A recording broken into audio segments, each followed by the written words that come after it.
We are finally back here live on the channel. What's going on, guys? Happy December. Happy Christmas holiday season. I'm Graham GSM Matthews. Hope you guys are doing well. First time live here on the channel in about a week and a half. We were not live at all last week, and not just due to the holiday. I was under the weather for pretty much the entire week, from full gear through like the end of the weekend.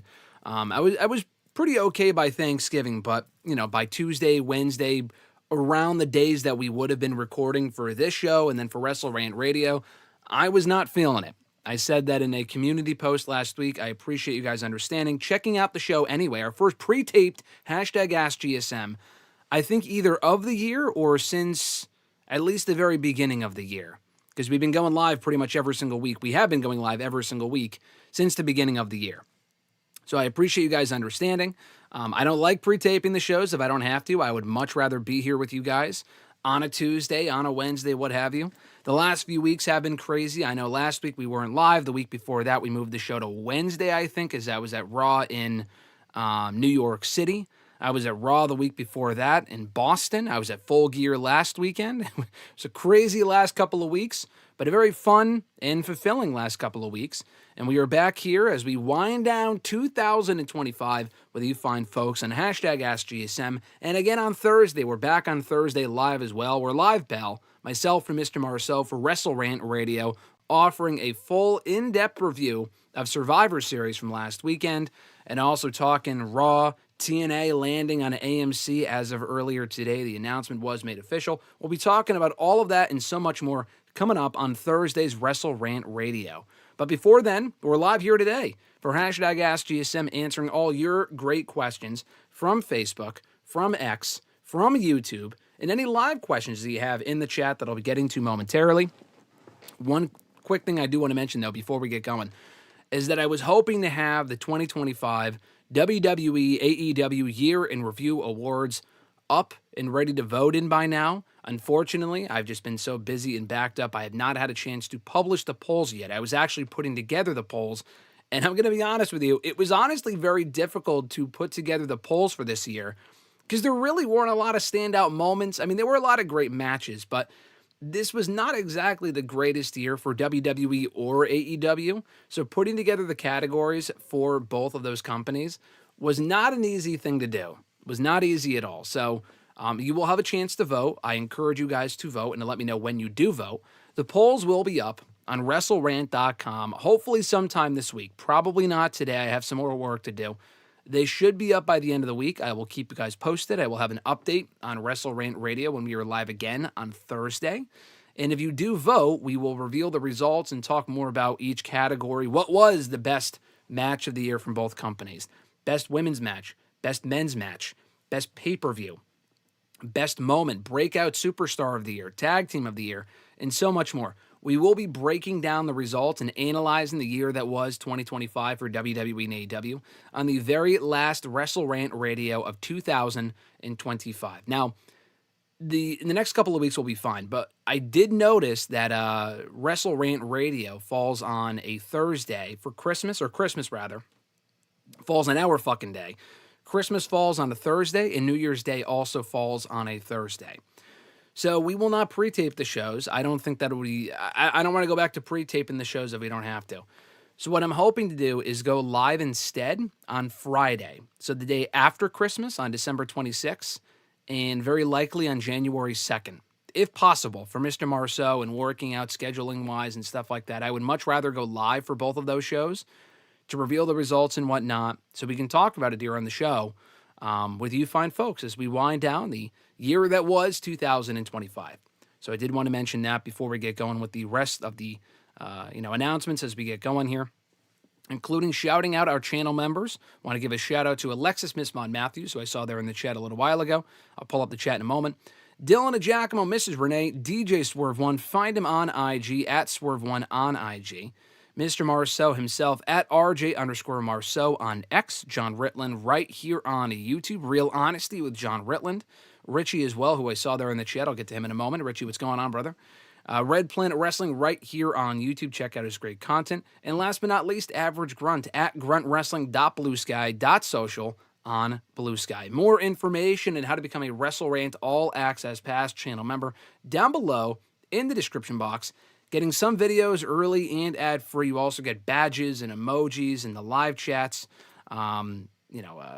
First dibs on questions and topics that we discuss and answer here on hashtag AskGSM and WrestleRant Radio and so much more. More information on that down below in the description box.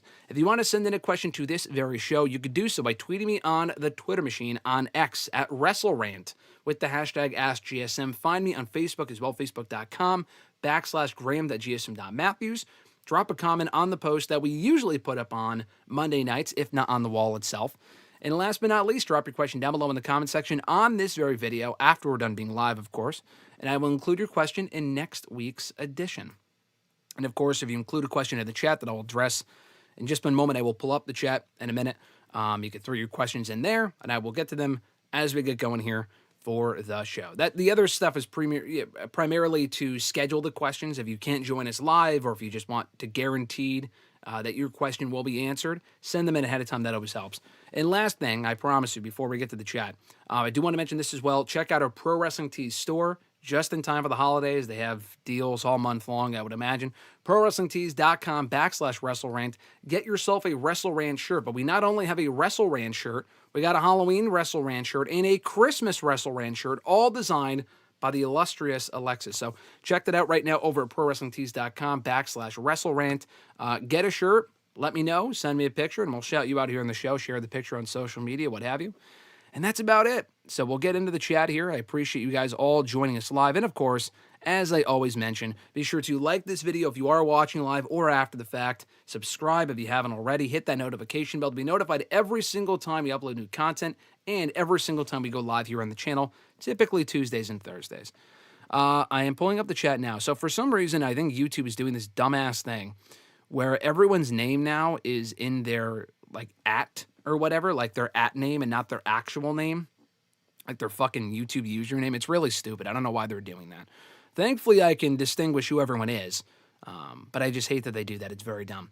Anyway, Johnny, what's going on, brother? He said everything can change. Everything can be improved about WWE in 2026, answering the question from up above. He also said, what was better, Full Gear or Survivor Series? I think Full Gear was the better show. I did not hate Survivor Series as much as other people did. I had issues with it, but I'll talk about that on Thursday. My full written review is out now on WrestleRant.com. But in a nutshell, I thought the show was solid. It was fine. Some good matches. Nothing really overly must-see. If you missed the show, you really did not miss much. Outside of Liv Morgan coming back and helping Dom regain the Intercontinental Championship, you really did not miss much. And I'm biased, too, because I was at Full Gear, but I had my issues with Full Gear, too. I think the shows are just way too fucking long. And some of the matches I wasn't overly enamored with. But I thought overall Full Gear was a better show, significantly better show with better matches, more memorable moments, more title changes, more matches, period. Too many matches, arguably, but still a far better show on the whole. Johnny also said, Kyle O'Reilly and Bobby Lashley would have been great for the Continental Classic. I agree. The thing with O'Reilly is weird because I don't think his injury is legit. Like, he fucking beat Moxley at Full Gear. So because then Tony Khan literally said right afterward, oh, he's not cleared to compete in the Continental Classic because Moxley and the rest of the Death Riders attacked him after he beat Moxley. So I think that's dumb that he's not in there, but maybe they don't want him to lose. I can guarantee you Bobby Lashley is not in the Continental Classic because he ain't want to fucking lose. I mean, MVP even almost admitted to that in an interview the other day that I saw on Twitter yesterday. I mean, I love Bobby Lashley. The guy's great, but it is more apparent to me than ever that these guys do not want to fucking lose. I mean, they rarely ever lose, do Lashley and the rest of the Hurt Syndicate, specifically Lashley on his own. I don't think Lashley has been pinned a single fucking time that he's been in AEW for the past year. And I'm all for protecting people, but it's not like he's going for the World Championship. He's in the tag team division. It's very weird. So if he was in the Continental Classic, he would not have been winning. And if he wasn't winning, he was not going to be getting pinned either. So you didn't want to lose, so therefore you're not in the fucking tournament. Richie, what's going on, brother? Shouted him out earlier, but he said, big dog in the house, woof. Braun Breaker fan in the house as well. Braun Breaker is getting a shot at the World Heavyweight Championship on the January 5th Raw. I'm so fucking bad. Like, I've been going to so many shows the last couple months. It's really like taken a toll to the point where I was sick last week. I entirely attribute that to just how much traveling I've been doing recently. But I heard that Raw was going to be the Barclays Center next month. And getting to the Barclays Center, honestly, for me from Connecticut is a bit of a fucking hike because I'm not driving to New York. So I got to drive to the train station, which is at least 45, 50 minutes, depending on traffic.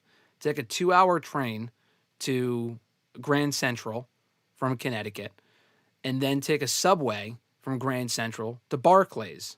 And that could be like 30, 40 minutes too. And that's usually backed up at the end of the night. And I don't get back until super fucking late. And I like the Barclays Center. I actually much prefer MSG, which is why I enjoyed being at Raw recently. I was at Raw at Barclays back in August, and it was a fun show too. But, I mean, when they announced Breaker and Punk, I'm like, I might have to go to that show. I would love to be there for Breaker's big moment. Now, if they end the match in a fucking DQ or some shit, which is a very high possibility, then maybe not. I probably won't go, but I feel like there's also a chance, depending on what more they announce for that show, I might actually go. So I'm not sure yet. I'm doing well, Richie. Thanks for joining us, though. Great to see you back here in the chat. Johnny said, Kyle versus Moxley, no holds barred, was a way better I Quit match than Moxley versus Darby. Yeah, I think I enjoyed Moxley. I mean, honestly, they were pretty much the same. Kyle and Moxley, the issue, it was probably a better I Quit match or hardcore match, whatever.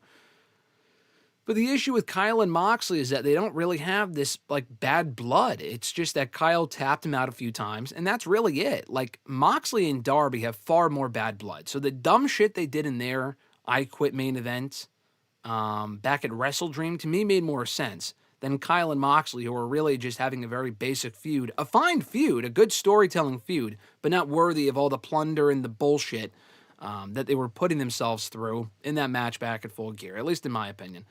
Fernando, what's going on, brother? It's a Buenos Dias, WrestleRant. Always great to see you here in the chat, Fernando. Thanks for joining us, as always.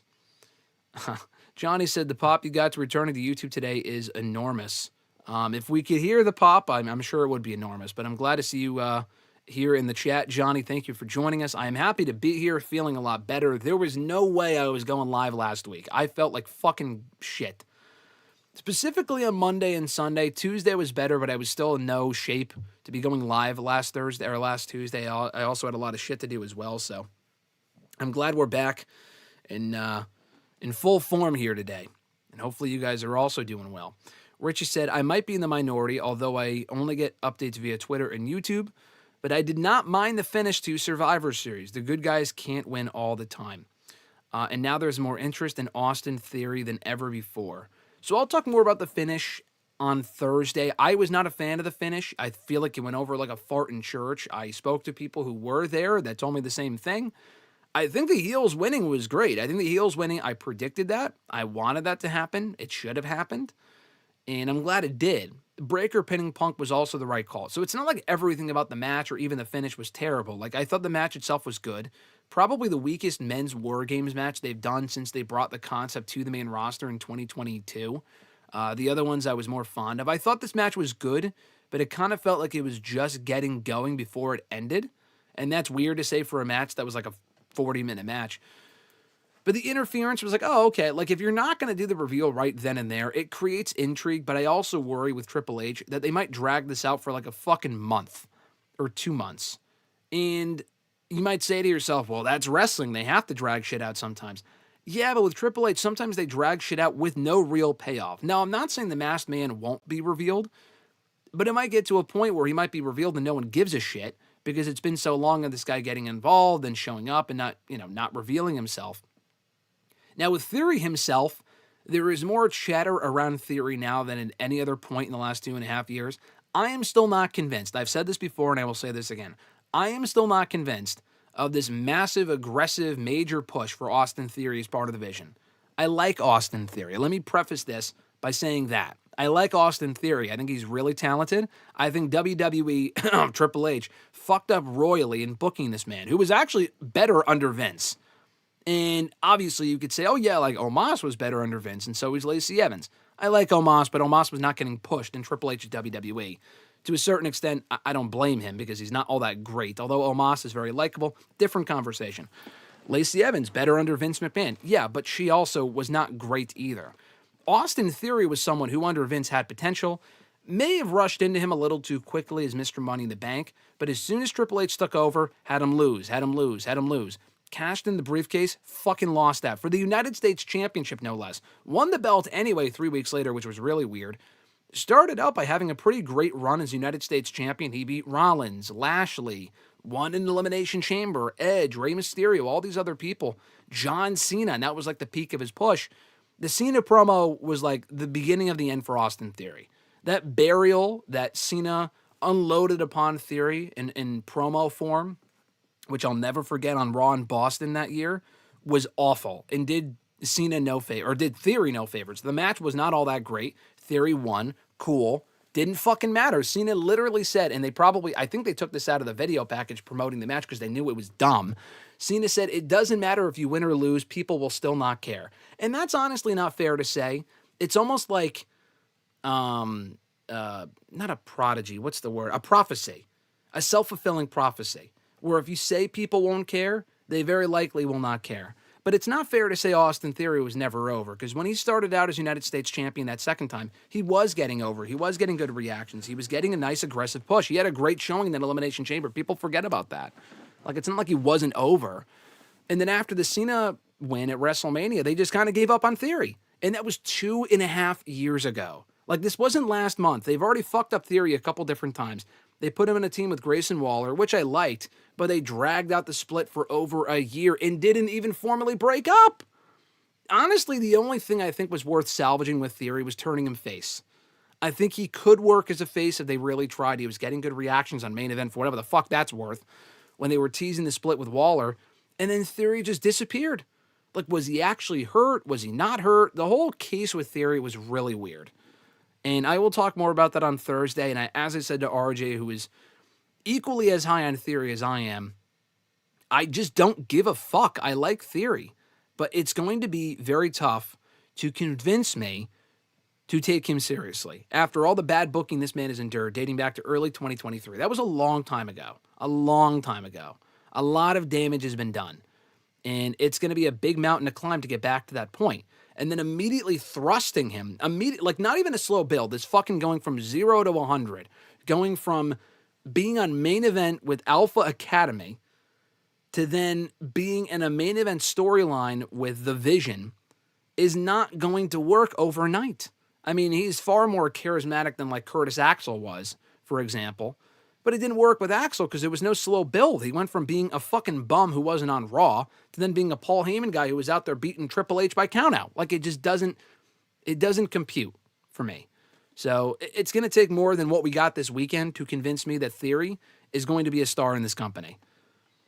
And I've said before, I feel like the only way, and I'll move on after this because there's more I can say, but I'll save it for Thursday. But I've said before, I feel like his goose is cooked.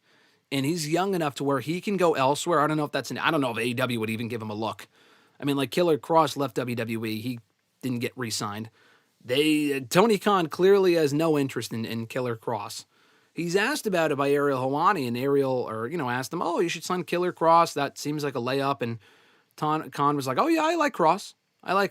Okay, cool. You like him as a person, but that tells me you don't give a fuck about him as a performer. And you think he can't really add much to your promotion, so you're not going to bring him in.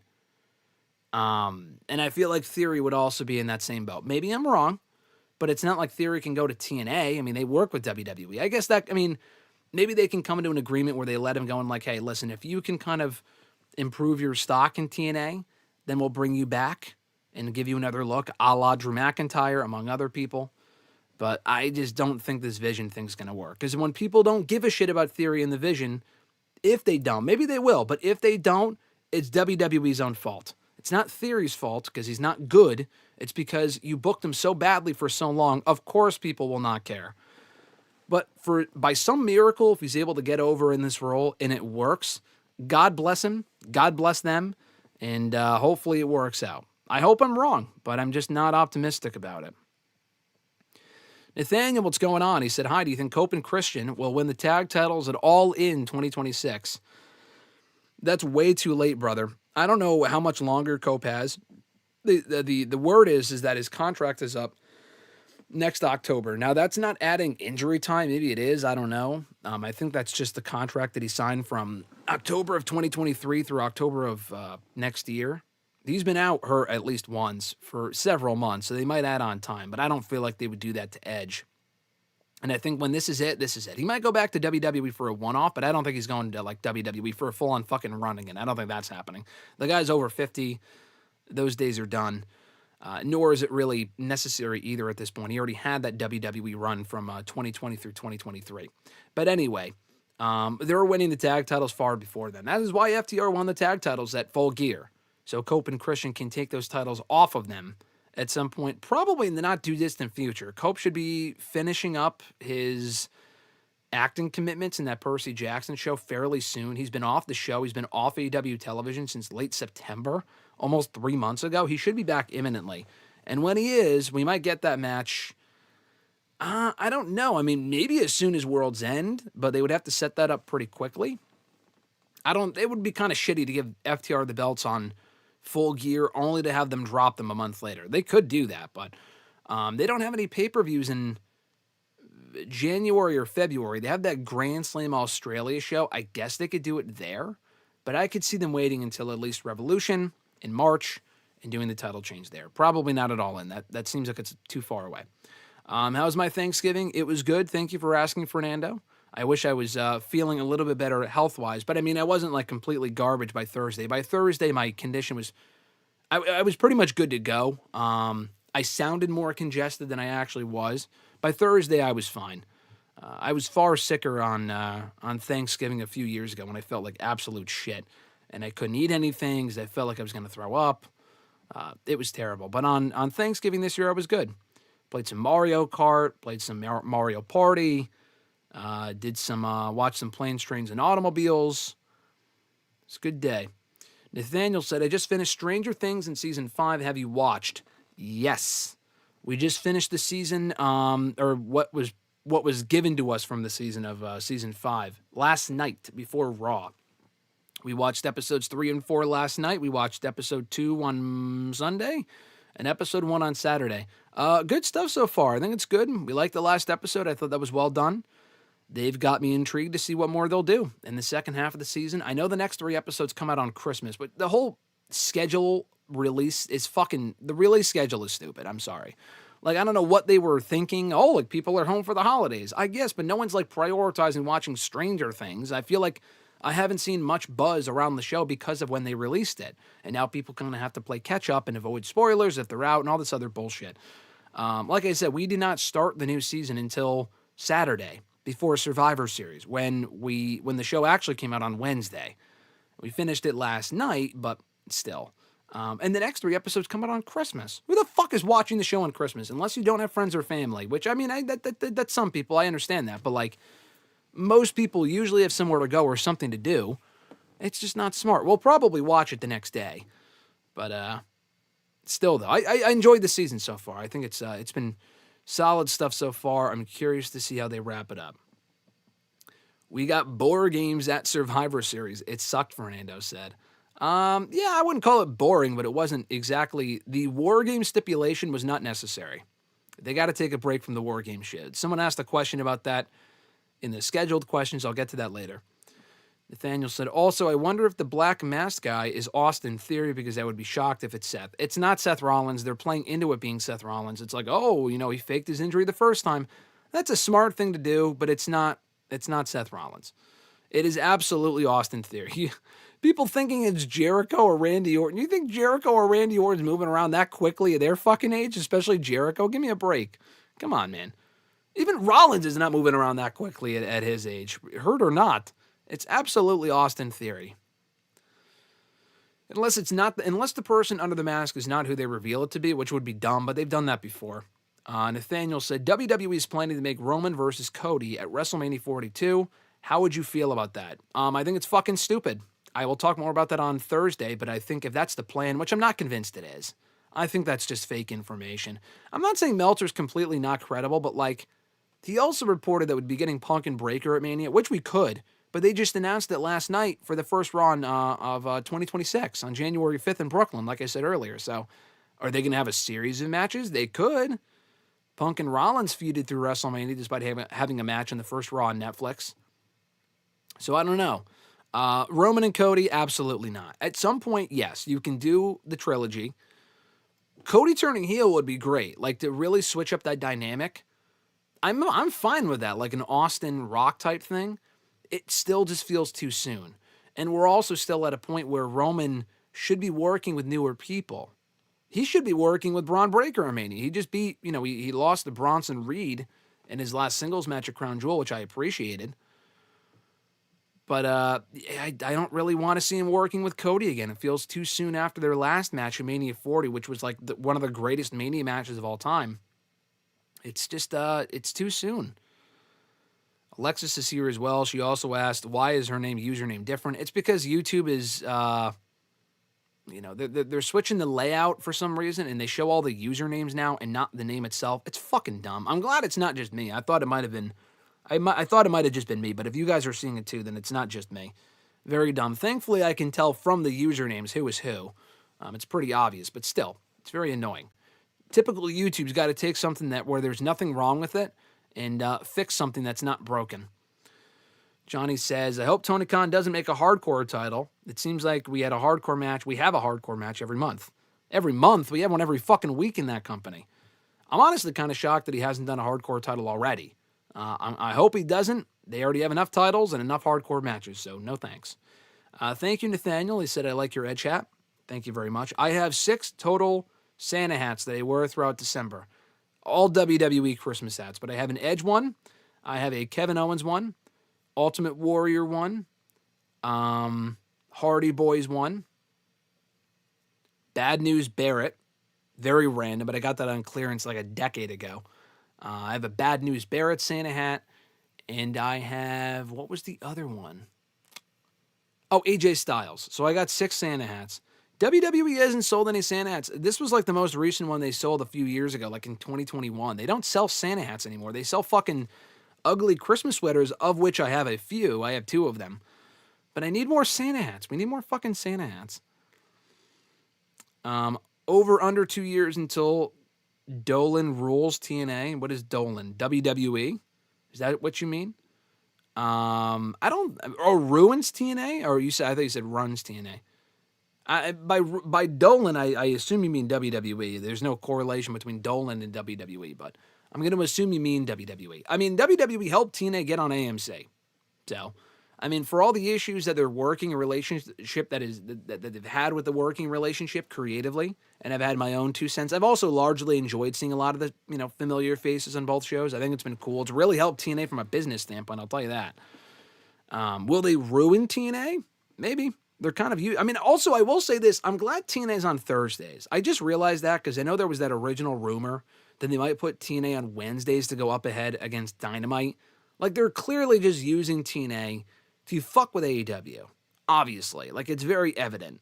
But, they're on Thursdays still. There was no reason to put them on Wednesdays. That would have just been dumb. And honestly, maybe it's not even a case of TNA wanted to be on Thursdays or whatever. Maybe just programming-wise, they already have something else airing on Wednesdays, and they don't want to put them on Wednesdays. They're airing on Thursdays at 9. That's what I saw from the announcement, which is pretty good. I appreciate that. I think that's the original time slot of TNA from like 10 years ago. They've been at 8 o'clock for many years now, but I think originally they were from 9 to 11 like Raw, if I'm not mistaken. Hope you're feeling better, brother. I appreciate that. Thank you, Eric and Richie, for saying that. I am feeling much better, thankfully. My congestion and whatnot is completely gone. When I say I feel like shit, I mean, I just had a cold. I've been far sicker with far worse before. Don't want to jinx it. I don't think I've had COVID, to my knowledge, which is good. But I just had a cold, and because I never really get sick, I get sick like once a year, maybe, sometimes like once every 2 years. When it hits me hard. But I'm doing a lot better. Johnny said AJ Land is going to wrestle AJ Lee. Yeah, that's Alexis's username. It's just funny how all the usernames are exposed here. Becky Lynch wasn't on Raw last night. No, she was not. I was hoping she would be because her Donald Trump gimmick, which is absolutely what it is fucking hilarious. I think she does it really, really well. So I fucking love the character that she's doing right now. She needs to do more of that. It will wear out its welcome eventually, but for now, it's really fucking funny.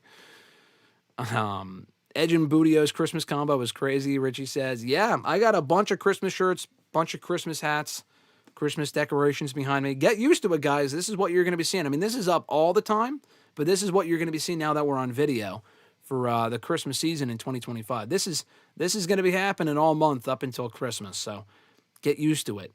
But yeah, I have a Bootios shirt. I'm so glad I have a Bootios Christmas box too. You can't see that in frame, but I bought Christmas Bootios like fucking 9 years ago or something, and I'm glad I did because I kept the box and I can use it as a decoration. So, yeah, can never have enough Christmas shit. Justice for Heyman. That kid had it coming. LOL.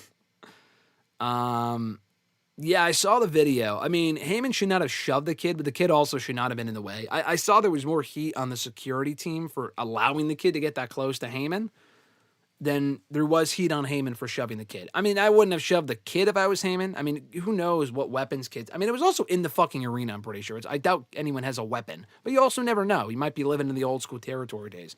And Heyman has also notoriously been an asshole in other circumstances and whatnot, so... the kid shouldn't have gotten close to Heyman, but Heyman probably did not need to be as aggressive with that kid as he was. Santa Stitch in the background goes hard. Yeah, it's right there. Santa Stitch is right here. I have him face the camera, too. I love the threads that you're supporting. Thank you, Fernando. Hey, listen, it's Christmas time. I take Christmas very seriously. I have a lot of Halloween shit, too. I had more Halloween stuff up when I put it up too late, unfortunately, but... we had some Halloween shit, but Christmas, we go all out for Christmas here on WrestleRant. That's what we do. December 1st. We start December 1st. We have a lot of Christmas conversation here on the channels. Oh my fucking God. Alexis changed her username to Tyreek 2.0. That's ridiculous. Our burner account has been revealed, as Richie said. The biggest angle of 2025 has been revealed. That is a far better mystery of who is Tyreek Cunningham than... whoever the fuck is under the mask at Survivor Series. Eric said, with Liv back, I feel like the women's division will be so much better. I don't know about so much better, but it obviously helps having her back. I mean, the women's division already was very good, I would argue. Like what Bayley and Lyra have been doing, I've been enjoying. Kabuki Warriors with Rhea and Io. Stephanie's great. Nikki turned heel, which is okay. They have a lot of great women on Raw. SmackDown needs all the help it can get. Raw is pretty much set. But having Liv back will only make things more interesting for sure. Johnny said Heyman had that ECW blood run rampant when that kid got too close. Yeah, no, for sure. Is it time to scrap board games? Scrap it entirely, no. Scrap it at Survivor Series, yes. Scrap it as an annual thing at the same show every year, yes. They do not need it at the same show every fucking year. It's like Hell in a Cell 2.0. It's stupid. It's not a fan. Fernando said, if WWE cannot do violent matches, fine, no problem, but stop booking matches that require violence. Is there not like a happy medium? I mean, AEW goes way fucking overboard with the violence. The violence they had at Full Gear in like at least 3 or 4 matches. And if Tony Khan wants to be the new ECW, then okay, I get it. And I don't think that's the case. They go way overboard with the violence. WWE doesn't go far enough.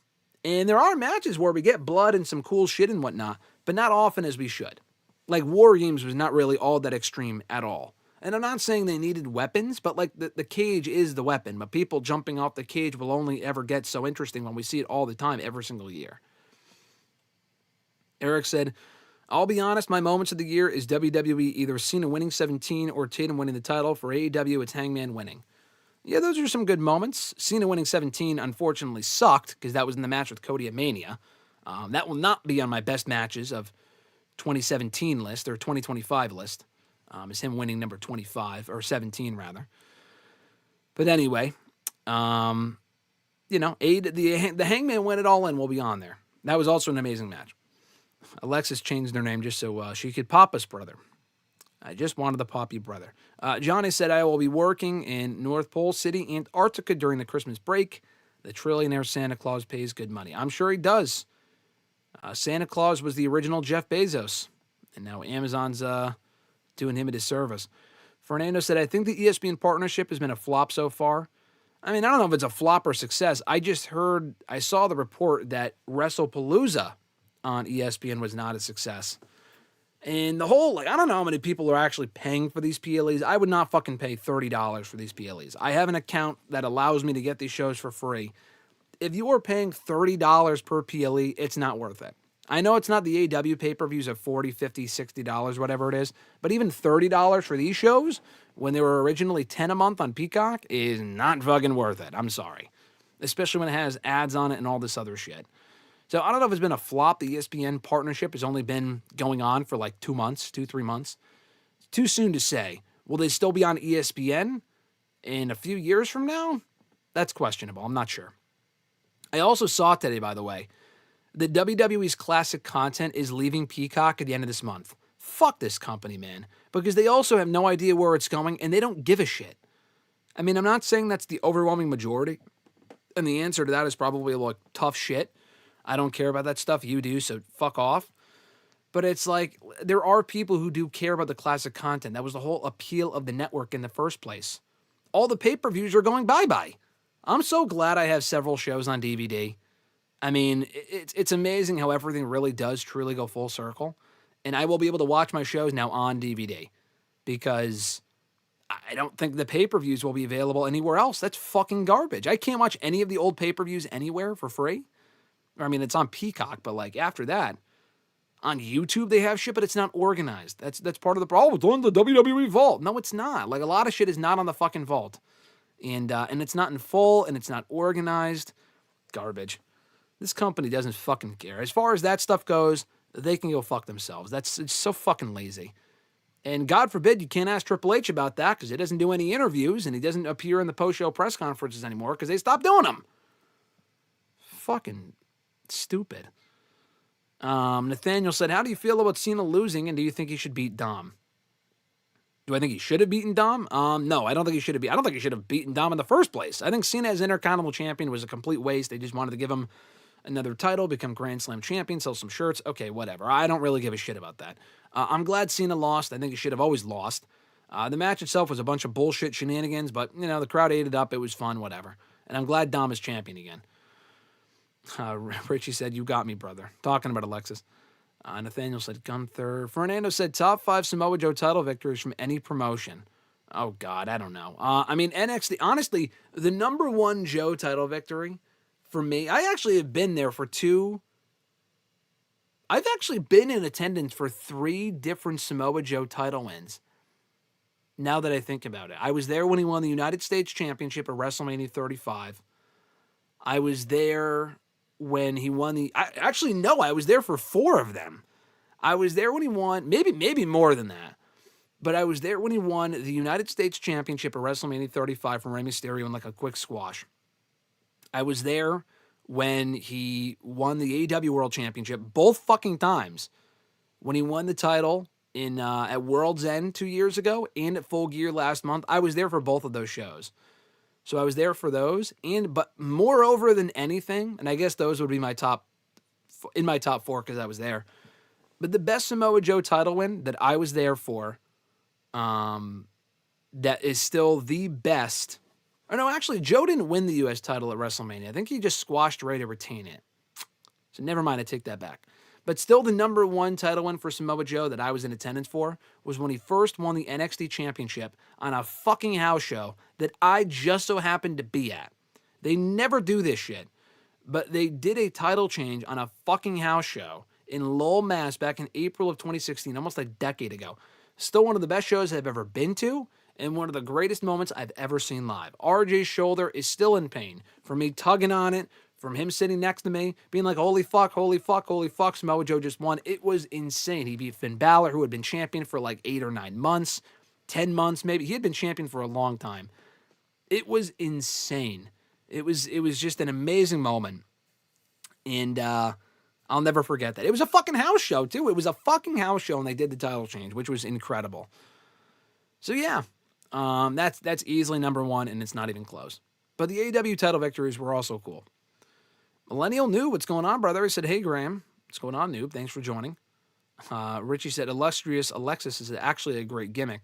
Fernando said, I know there's a lot of comments. We'll get through everything. I'm sorry I'm like so backed up here, but I appreciate all the activity in the chat. I'm glad we're back strong here for our first live stream here in about 2 weeks. Was taking the AEW World title from Hangman a mistake, Fernando asked. I don't think so. I'm fine with it. I'm not anti-Hangman. I love Hangman. I think if he retained, that would have been fine. My issue is, where are we going with this? If Joe just loses the belt to Swerve, I'm going to be honest, I don't care. I like Swerve a lot, but we literally saw that last year. We already saw Swerve beat Joe for the title. We've already seen Swerve and Hangman a bunch of times too. Like even MJF in the mix. We've already seen Hangman and MJF. We've already seen Joe and MJF. Like give me some new fucking names in the main event scene. I'm fine with Joe winning the title. Joe's amazing. I thought that was really cool. I was not expecting that. I just don't know where they're going with it. And every possible outcome isn't really all that interesting unless they add some new names to the mix. Johnny said, how would you rank the years 2020 to 2025 between all wrestling companies? That's a good question. I'd probably go 2020 last because it was COVID. So, I mean, that has to be last. There was some good shit in 2020, but a lot of it had no fans and it fucking sucked. So I'd probably go 2020 last. I might go 2021 fourth or second to last. I mean, that's 6 years. So 2020 through 2025 is 6 different years. You know what? I'll go 2025, actually, second to last. I mean, I think it's been a fine year overall, but nothing overly great. A lot more misses than hits, I think, for both companies, actually. There's been some good moments this year, but a lot of it's been inconsistent. At least in 2021, there was some garbage from WWE, okay? And half of the year, there were no fans for either company.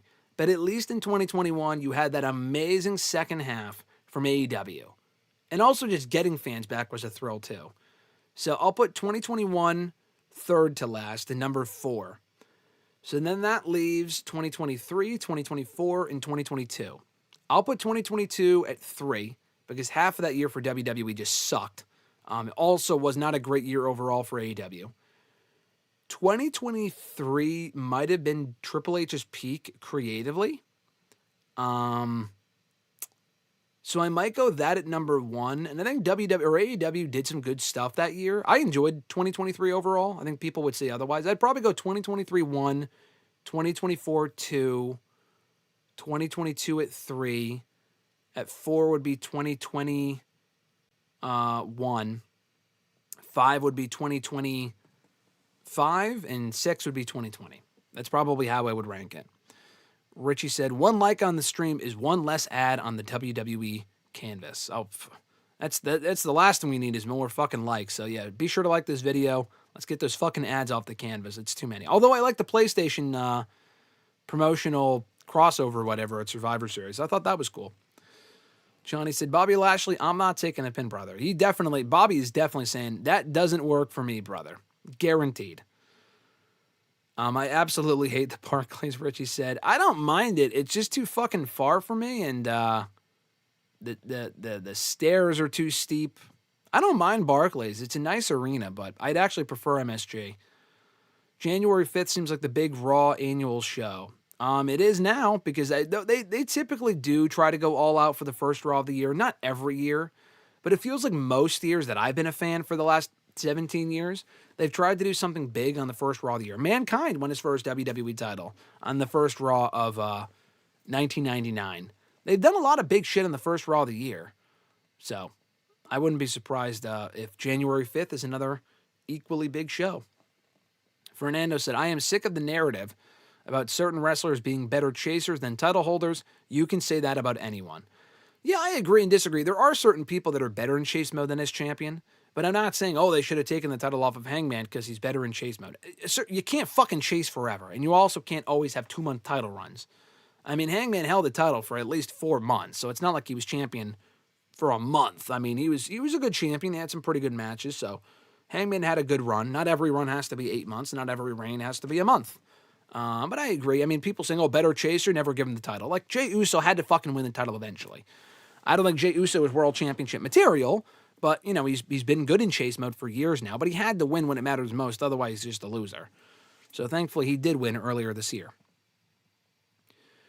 Richie said, we have the Bridgeport House Show and Barclays Show, and I don't think I'm going to any of them. Yeah, so WWE is coming to Bridgeport the day before that Barclays Show. I'm probably not going to that show. And house shows are fun. But, honestly, you talk about, like, arenas you hate. I hate going to Bridgeport for a show. I've been there for shows. I just hate parking there. I've been there for WWE and AEW shows the last few years, and it's always awful. The arena itself is fine, but just getting there, the traffic and parking is terrible. I hate going to Bridgeport. It's a fucking dump over there. I'd rather go to the Mohegan Sun Arena in Uncasville or Hartford, the XL Center, which I think might be open now. I don't know when that's reopening, but it was closed for a while, I believe. Has Braun surpassed his uncle yet? Who is Uncle Scott? No.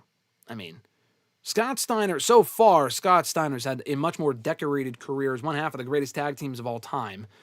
Also, I think a former world champion in WCW, among all the accomplishments he had in WWE. So, no, I would not say he's surpassed his father or his uncle yet, but if he wins the world championship and he can have more success in the coming years, then yeah, he will have, maybe then he will surpass his father. And definitely his uncle, Scott Steiner. Richie said, I have not watched the PLE since SummerSlam. I refuse to subscribe to ESPN, and I refuse to give WWE any money for their egregious prices when the quality in product has declined significantly. That's a fair take.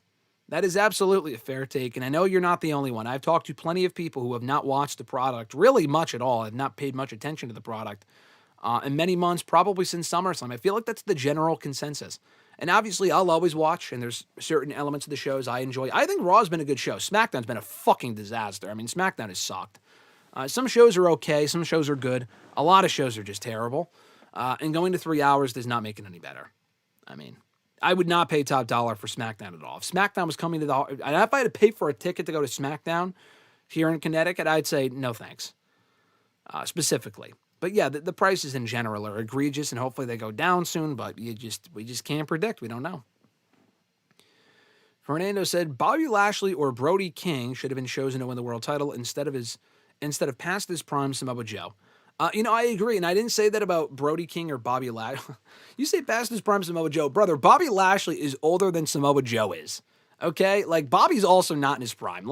Brody King, I can understand the argument there. We need new faces in the main event. Bobby would be new to the main event scene in AEW, yes. But let's not pretend that Bobby Lashley is some sort of spring chicken. I'm pretty sure he's fucking older than Samoa Joe. That's the first thing. But my idea was not either of them. Like, the Ops were already feuding with Hangman. Hangman had a great Falls Count Anywhere match with Powerhouse Hobbs on Dynamite on the Blood and Guts show last month. Why not put the belt on Hobbs instead of Joe? I like Joe. I'm happy Joe's champion. I'm glad he didn't get any fucking world title runs in WWE in the main roster, which is bullshit, and that still pisses me off. At least he's getting one, or now two, in AEW. But why not use that as an opportunity for Joe to manage Hobbs and get Hobbs over as the main event star?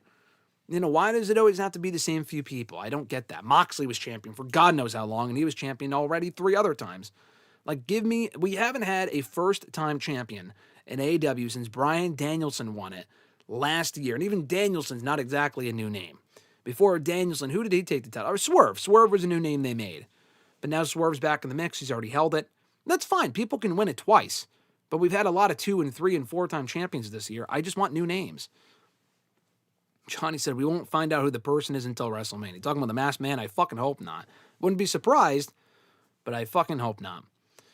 Fernando said, I do not think Austin Theory should be in the Vision. The Masked guy should have been LA Knight or Karrion Kross. Brother, I mean, listen, you had me in the first half, I'm not going to lie. But saying Karrion Kross was in the Mask, Karrion Kross, again, is also not moving around like that. Karrion Kross is not going to be in the fucking Vision. I don't even know what purpose that would serve. Karrion Kross, as a character, has never been much of a follower. He's always been a leader or on his own. I mean, it would be, I want Karrion Kross back in WWE, but Karrion Kross would make no sense. LA Knight would also be fucking stupid. For the amount of shit that the Vision has done to him, for him to just join them would be terrible.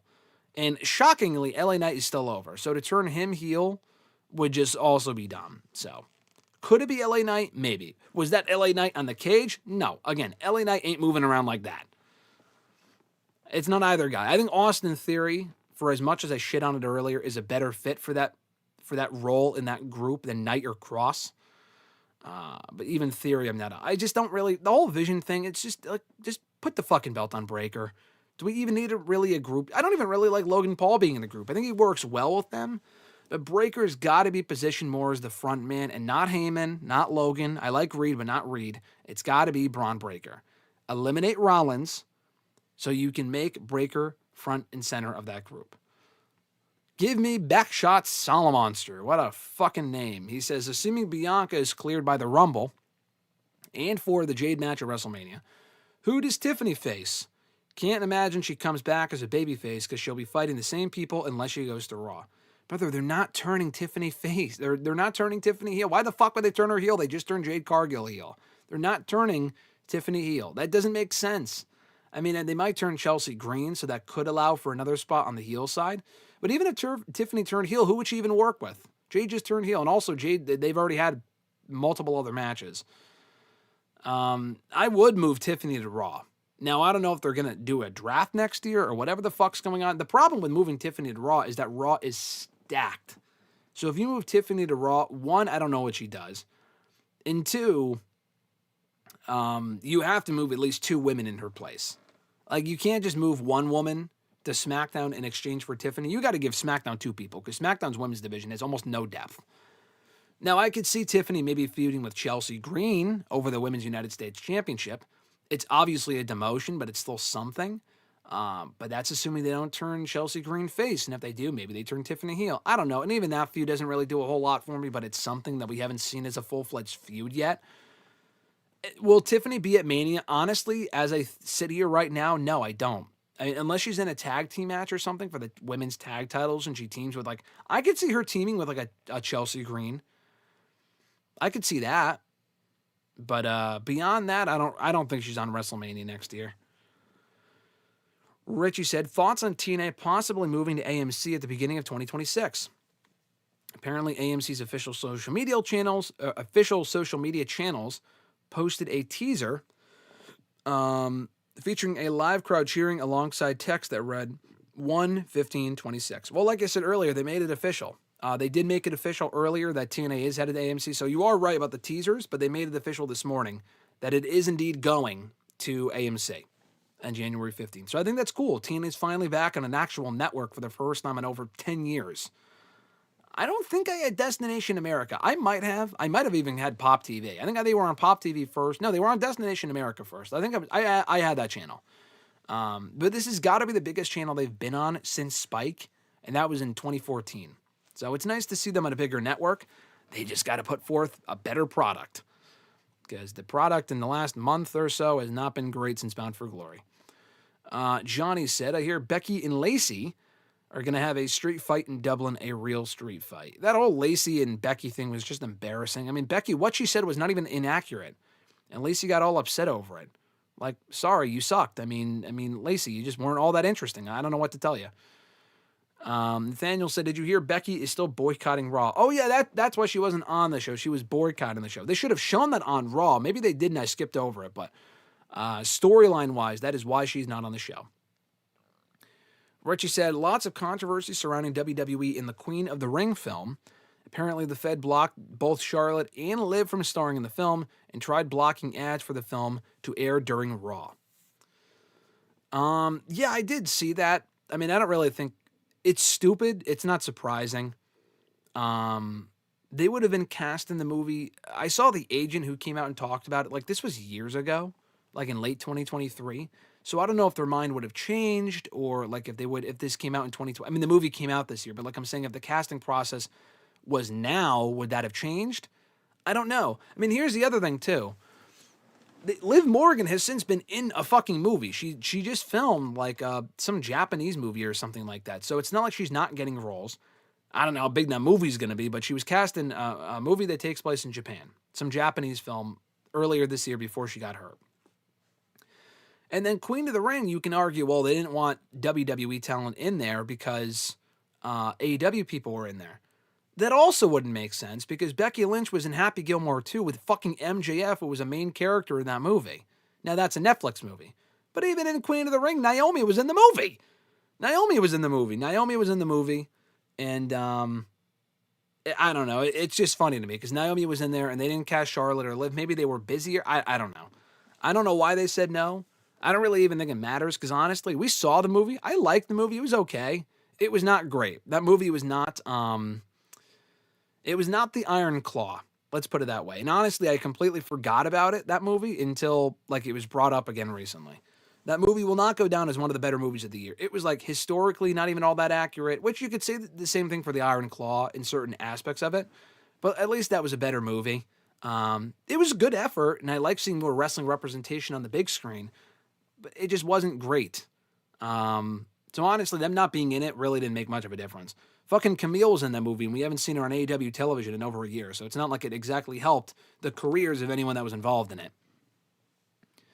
Richie said, I think my time is going to pivot from WWE to TNA, AEW, and indie promotions for a while, at least until Mania. TKO has been moving so odd ever since they took over the company. It's been, it's been hit or miss. I mean, people were praising TKO for how hot the company was as soon as they bought it, and like through Mania, they were doing great.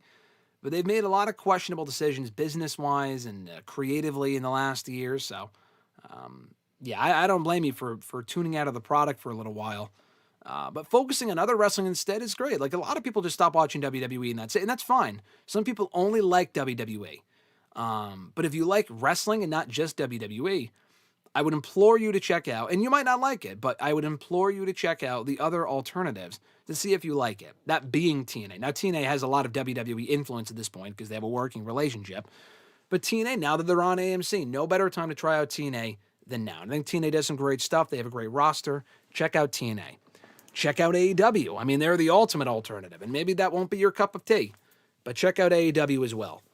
Ring of Honor is, I don't really give a shit about Ring of Honor, but, there's New Japan, there's NWA, MLW, there's any number of options. JCW is doing shit now with Vince Russo. I'm not fucking watching that shit, but, I mean, there's plenty of options. You can't say there's not other wrestling to watch. And also indie promotions are also great, too. I wish they were running more here in Connecticut. I know there's been indie stuff going, but Northeast Wrestling was amazing, and they stopped running shows. We haven't been to an NEW show since April. They haven't done any here in the States, in Connecticut or nearby since April, which is just stupid. Nathaniel said, I love the last episode. I wonder if Will and Mike will face Vecna. I assume they probably will. No pun intended. Richie said, tickets to see the next chapter of Stranger Things in theaters went on sale today for your information. Oh, that's cool. I don't know if we'll see it in theaters. I was debating that last night after we were watching the episode. I would probably just prefer to watch it from the comfort of our own couch, to be honest with you, and especially on New Year's Eve itself. I feel like that'd be cool. Because I'm at a point now, I don't like going out on New Year's Eve. And there's also like the safety risk of, like they always say, stay off the roads after New Year's, before New Year's, because of drinking and shit like that, which I understand. So I probably wouldn't go to see it. And also, it's also 2.5 hours. I feel like that'd be a nice way to spend New Year's Eve, is to watch that from home. I feel like going to a theater on New Year's Eve, at night, if it drops at 8 o'clock, I don't love that. On New Year's Day, maybe, but even just sitting there for 2.5 hours, I probably would rather just watch it from home. But we'll see. My mind could change. Nathaniel said, I think Stranger Things will be in theaters on the 31st. Yeah, that's what he said. Pretty sure that's what the plan is. Nick, what's going on, brother? Great to see you, and we will be seeing you next Friday, confirmed. I look forward to that. He said, how stupid is Roman versus Cody again? Stupid or fucking stupid? Can you say it louder for the people in the back? I said this earlier, but I'm not a fan of it. I'll talk more about it on Thursday, but I think if that is indeed the plan, if that's not some sort of a swerve or a red herring or something, if that is actually the plan for Mania 42, that is fucking dumb. I am fine with the idea of Cody and Roman again down the road, when we get some more room between the two matches. They just had two matches back-to-back at 39 and 40, as they should have. I mean, realistically, Cody should have won the first time, but whatever. If you want to turn Cody heel and have them run it back down the road when they're in their new roles, then sure, fine. Roman's more of a babyface now, but, I mean, let's face it, he's still kind of an asshole. So his character isn't drastically different than the last time. And with Cody, he's still a babyface, and I wouldn't turn Cody heel anytime soon. Me personally, I think he's still over in that role. Too soon to turn him right now. Maybe my mind will change by April, but by now, for right now, I would not turn him. So yeah, I would not do that match at Mania. There's better, more appealing options than that. Okay, Eric said James Dolan is the one who owns the Knicks and the Rangers. I mentioned Dolan earlier. Will Dolan ruin WWE? Is that what you said earlier? Are they becoming the new Dolan? I forgot what your question was. It's been so long since I read your question. I forgot what you were even referring to. Let's see. Lindsay, what's going on? She said, hi, Bestie Graham and Alexis. Oh, my God, Stitch is in the holiday spirit back there. Yes, he is. Yes, he is. I mean, you also said Stitch should stay up in front with me. I have nowhere to put him specifically up front, but he is at least. I switched him. He was facing that direction. I changed him so he can face this way and see all of you. But yes, we are decked out for Christmas. He is here with the holiday spirit. Stitch is celebrating. I should get him closer. I got to get something closer so I could put him here. I feel like if he's here, he's going to block me, and we don't want that, obviously. So, but yes, thank you for noticing, though. Great to see you, Lindsay. Hope you're doing well. We look forward to seeing you both next Friday. Nathaniel said, is Finn going to beat Dom for the IC Championship? He probably will, because if it's not him, I don't know who else it would be, to be honest. You look at the Raw roster, Dom has already beaten Penta, Rusev, AJ. I mean, he's already beaten a lot of the Raw mid-card, so who else has he not beaten? Dragon Lee's beaten, so who's left?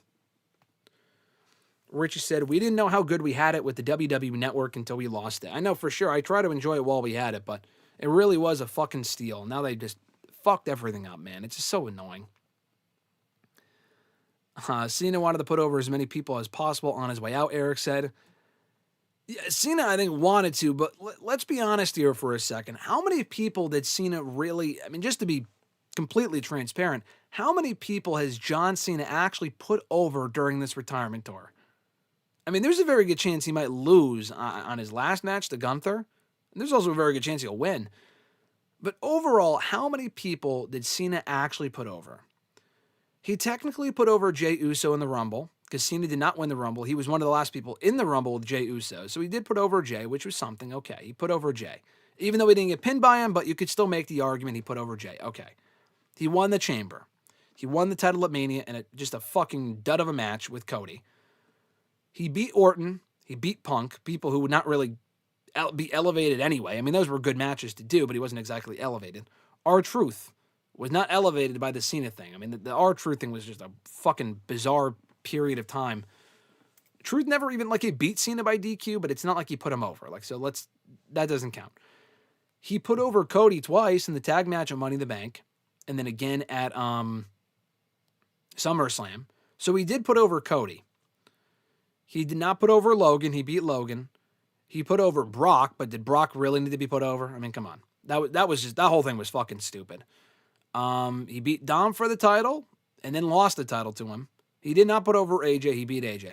And he lost the title back to Dom. So, overall, he put over Jey, Dom. I think Dom is the only one who really benefits. Jey was already over, but he helped elevate Jey technically.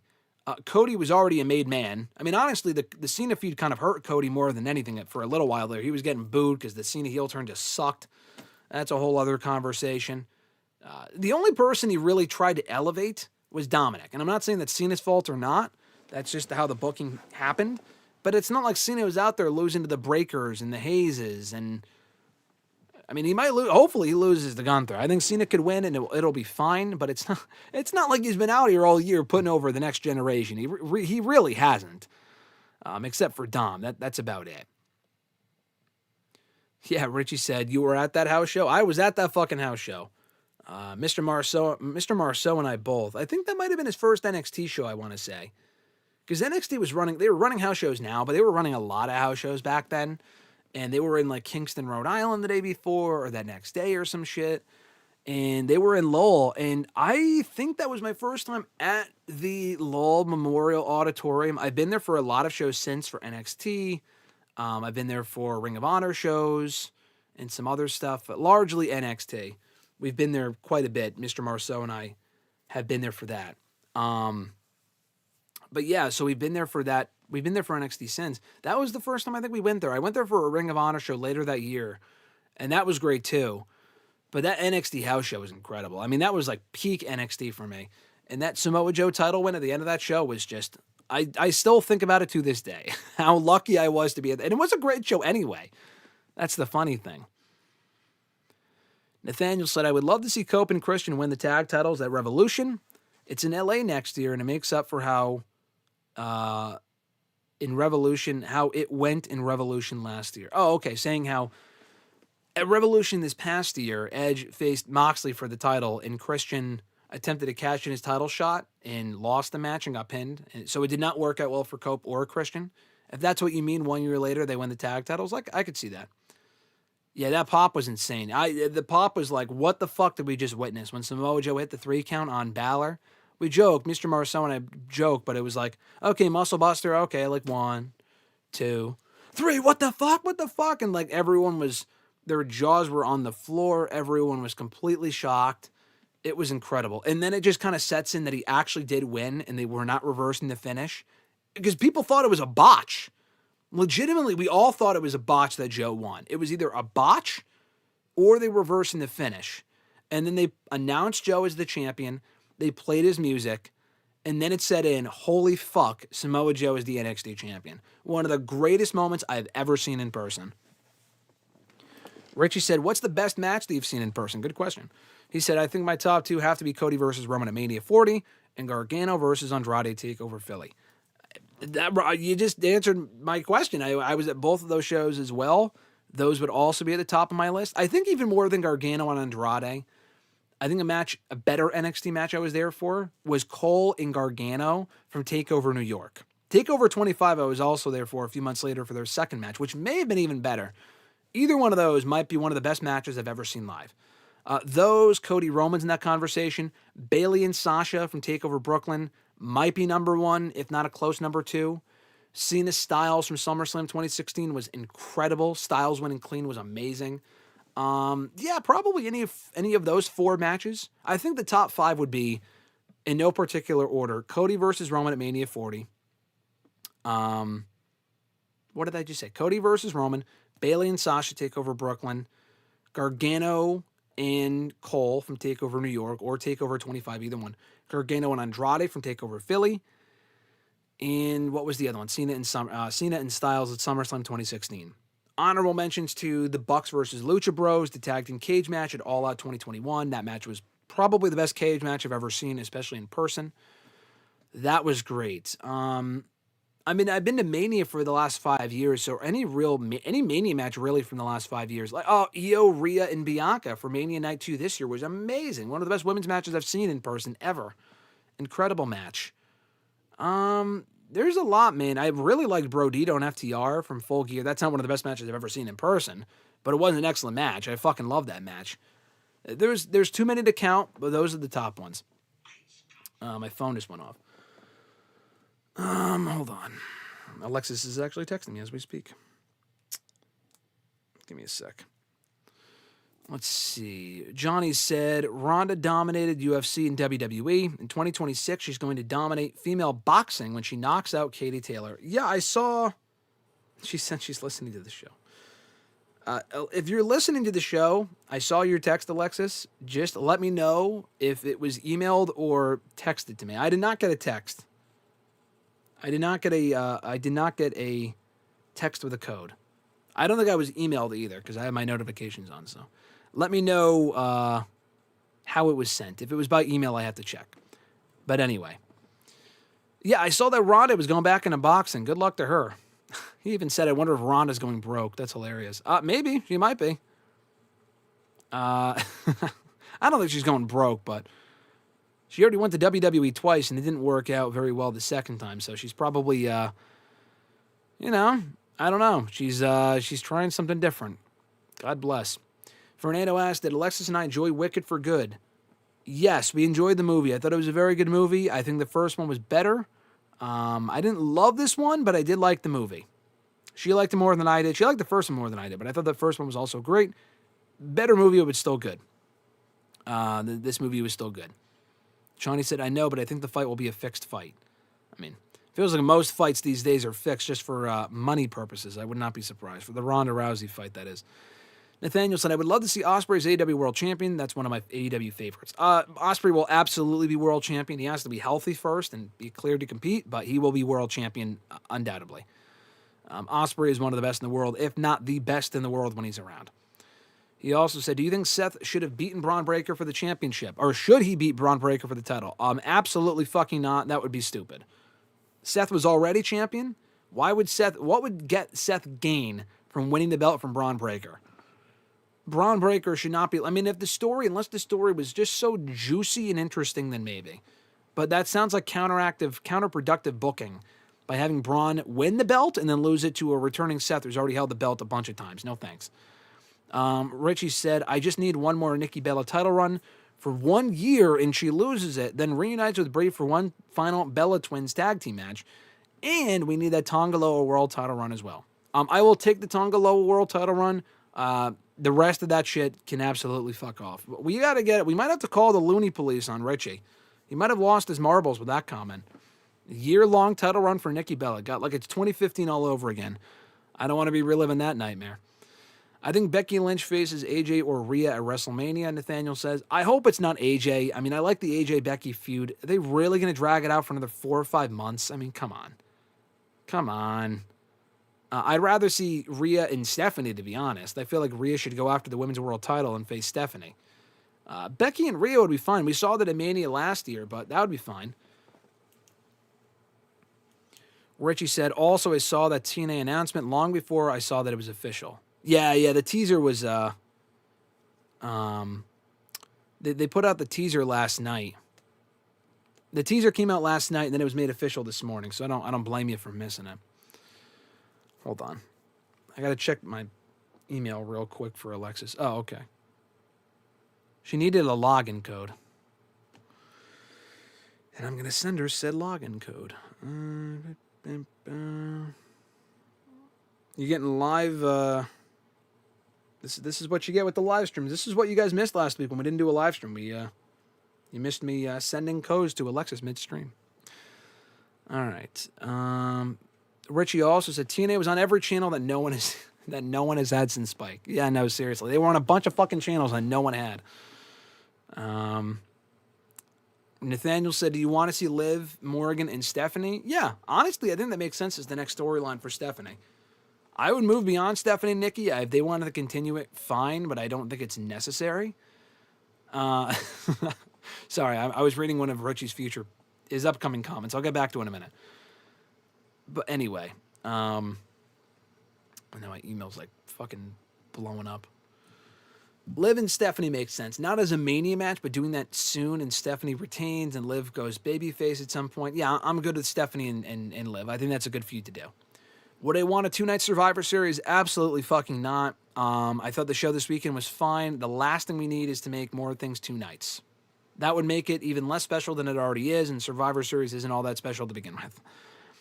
Eric said, Ospreay, Fletcher, Garcia, Takeshita, Pat Claudio, maybe even down the road, Wayne will be a great one-time world champion. I don't see Nick Wayne as being world champion material. I just don't. Ospreay, definitely. Fletcher, definitely. Garcia, fucking absolutely not. Takeshita, yes. Pac, too late. Claudio, too late. The rest of them, yes. Richie said, Ring of Honor. This is what I was laughing at. Ring of Honor is doo-doo caca garbage. Vince Russo can go kick rocks. I usually keep my finger on the pulse for other promotions, but I think I'll be giving them more time for sure. I need my wrestling fix. I like to hear that. You know, some people fall out of Raw and SmackDown and they think the product sucks, which I totally get. And then they're like, you know, I'm kind of good on wrestling for now. And then they just kind of fall out of it because they're just WWE fans, which is fine. But, you know, I implore, if you like wrestling itself, I'm telling you, it depends what aspect of wrestling you like. If it's the theatric shit, then you're probably going to get the best of it in WWE, like over-the-top shit. But if you want actual wrestling, AEW does wrestling better than WWE. I would turn on anyone to Lucha Underground. If you have never seen the show or if you haven't seen it in a long time, go watch Lucha Underground. I'm completely serious. Like, go fucking find it. The show was amazing. The matches were amazing. The storylines were amazing. The characters were amazing. The crowd was amazing. Lucha, I was just talking about this with someone the other day. You just don't get it unless you watched it. It was just a fucking moment in time. And that was also around the time that NXT was in its peak. Oh, I long for those days. People long for the Attitude Era. I long for Lucha Underground and NXT from 2015, 2016. It just, what a fucking time. Lindsay said, yeah, I want to be seated in my couch. Or also, before I go to Lindsay's comment, Richie said, also a friend of mine told me Stranger Things tickets have already sold out. LOL. Yeah, I mean, that doesn't surprise me, but two, I feel like there's enough theaters. How many theaters are doing it? Like, is it just the AMCs and shit? So if so, I could see that. But is it all theaters? Because it's also a month out, so it might be other theaters might be announcing or putting tickets on sale as it gets closer. Yeah, I'd probably just watch it from my couch. Lindsay said the same thing. She said, yeah, I want to be seated on my couch with my Christmas tree watching Ozempic Vecna. That's funny. She also said, ooh, yes, like Fernando says, give the people the wicked review as I sit at my desk with my IMAX poster on the wall. I know you love the movie, Lindsay. We have not talked about it ourselves. We will discuss it when we see each other next week. I like the movie, like I said. I did like Wicked for Good. I liked the first one better. I did not think Alphaba came off well in this movie. I know that's how it is in the play. I will not say what it is for those that have not seen it. Yeah, I didn't like that ending. I didn't like what they did with the ending, but again, I know that's in the play, or maybe not. I think they changed it for the movie. I don't know. But the movie was good, and the music was better in the first one. There were parts of this one that I liked. I liked the movie. I liked the first one more. But yeah, I'll probably be watching Stranger Things from my couch, and then we can talk about it here afterwards. If I go see it in the movie, it's just a big under. I love going to the movies, but I have seen enough movies in the last few months, and we'll be seeing more movies to come in the coming weeks. We're seeing Five Nights at Freddy's 2 either on Thursday or Friday, and I fucking hate how Avatar took over Endgame as the number one selling, like, highest grossing movie of all time. But I will very likely be seeing the third one because I went ahead and bit the bullet and watched the first two. So I will finish the story and go see the third one. If only so I can fucking see the Doomsday trailer. Maybe I'll pay for that and just to see the Doomsday trailer and then leave. But I heard there's a Doomsday trailer before Avatar, so if only for that, I will go see it. Oh, Eric was asking how long until the guy that runs the Rangers ruins TNA. Oh, because it's on AMC. I don't know. Give it time, I suppose. Ray can beat Dom. I could see Rey Mysterio beating Dom for the IC title. I'd be okay with that. I know that sounds counterproductive. So it's like, oh, like, Ray's already beaten Dom and he's old. I mean, I don't know. I like Rey Mysterio, so. It's also nice to run that back for the title, this time with the championship being on the line. Dom's never beaten Ray one-on-one. You can tell that story. Yeah, I'd be fine with Ray beating Dom. I don't know if he will, but he could. Noob said, do you see Finn and Roxanne turning on Dominic Mysterio and Liv Morgan in 2026? Yes. I don't know who turns on who, but we fucking need a Judgment Day breakup in the new year. Please. It's been going on for way too long. Please, I'm begging you, break up the Judgment Day, specifically Dom and Liv away from the rest. It is time. Nathaniel said, yeah, that's what I meant about the Revolution thing, Graham. That was a terrible main event last year. Yeah, that main event this year was terrible. An overall great show. I will probably still put it in my shows of the year for the Year in Review Awards when those go up this week. Revolution, people will probably tell you, was one of the best shows of the year for AEW. I just can't say that after that terrible main event. Overall, the undercard was great. The main event sucked, though. Cope and Moxley sucked, and that finish sucked, too. Just not good at all. But I think they've done better shows this year as well, at least in my opinion.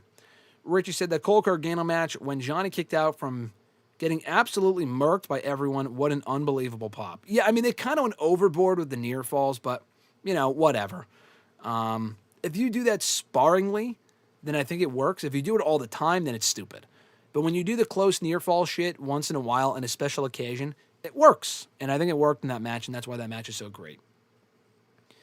Johnny said, WrestleMania 21 Hollywood parody videos or the Mania 42 casino videos. I mean, that's not even close. It's obviously the Hollywood parody videos. The WrestleMania 42 casino videos have been well shot. They're cool looking. But the parody videos are timeless. I mean, I still go back and watch those because they were funny. So definitely those. Do you guys want Ronda in WWE again? No.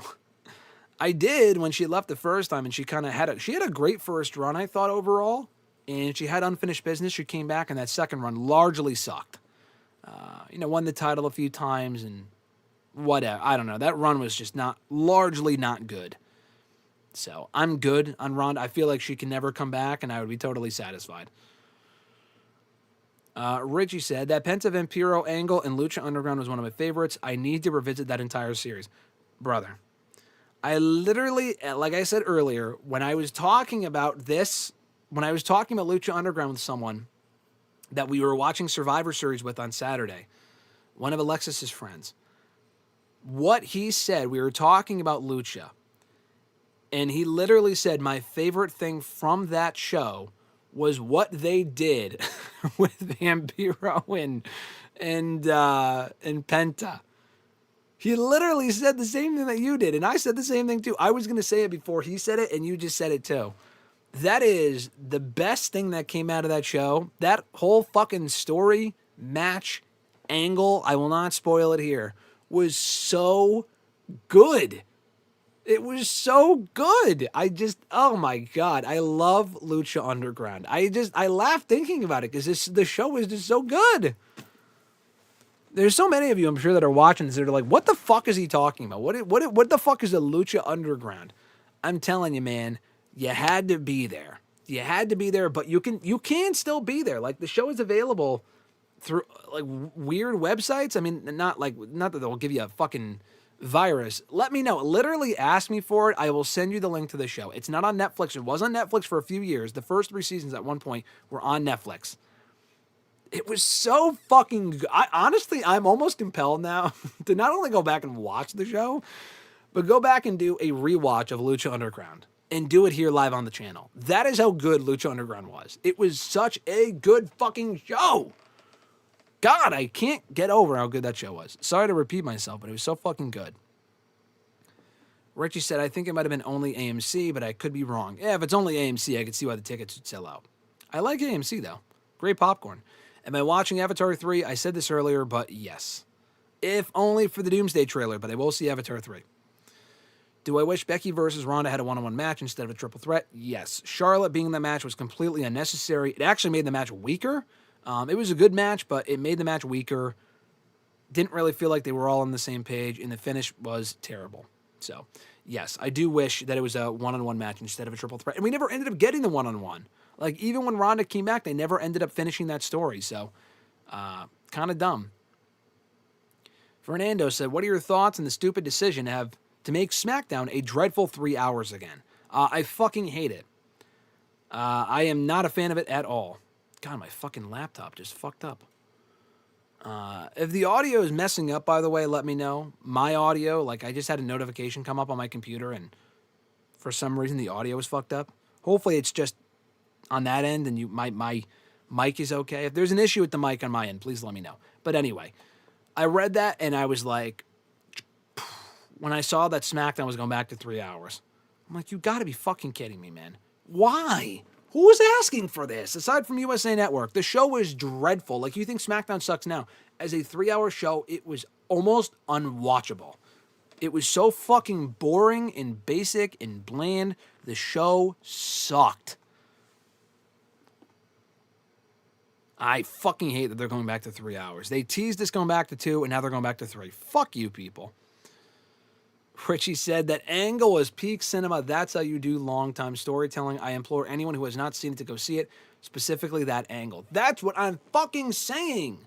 That is what I'm saying. Listen to Richie. Listen to the words that are coming out of my mouth. Go watch Lucha Underground. I might cry. If someone literally asked me, I will watch Lucha Underground with you, I might cry. Because that show was so good, and it would give me more of an incentive. It would give me more of a reason to go back and watch it, so I'm not just watching it and enjoying it by myself. That show was fucking great. Ring the bell! Dario Cueto, come on, man. Dario Cueto, you had fucking Matanza. You had Dario Cueto. You had Prince Puma, Johnny Mundo, PJ Black. That's how they pronounced his name. PJ Black, the former Justin Gabriel, was on that show. What a show! What a show! So good. Alberto Del Rio was on that show and it was fucking tolerable. He actually came across like a massive star on that show. That place went nuts when he was on that show. Rey Mysterio was amazing on Lucha Underground. Oh, be still my beating heart. What is my favorite Lucha Underground match? It might be Vampiro and Penta, like I said. It might be that match. Either that match or Mil Muertes versus Rey Fenix in the Grave Consequences match. That match was awesome. That match was so fucking good. Swerve and AR Fox, Richie, I saw mention that one. Oh. Penta. What else, man? There's so many good matches. They did Penta and Rey on an episode. So many good matches. Oh, All Night Long. They did an Iron Man match, but they called it All Night Long with Prince Puma and Johnny Mundo, Ricochet and John Morrison. That was fucking awesome. Yeah, so many good matches. Those are my favorites, though. I think I made a favorite Lucha Underground match list. Hold on. I think on my website, I made a favorite Lucha Underground match list. Hold on. Favorite Lucha Underground matches. Fuck. I could have sworn that I did. Hold on. That I made a list on my website. This was like probably 10 years ago. It wasn't even after the show finished. It was while the show was still going on. List rankings. Let me see if I can try to find it here.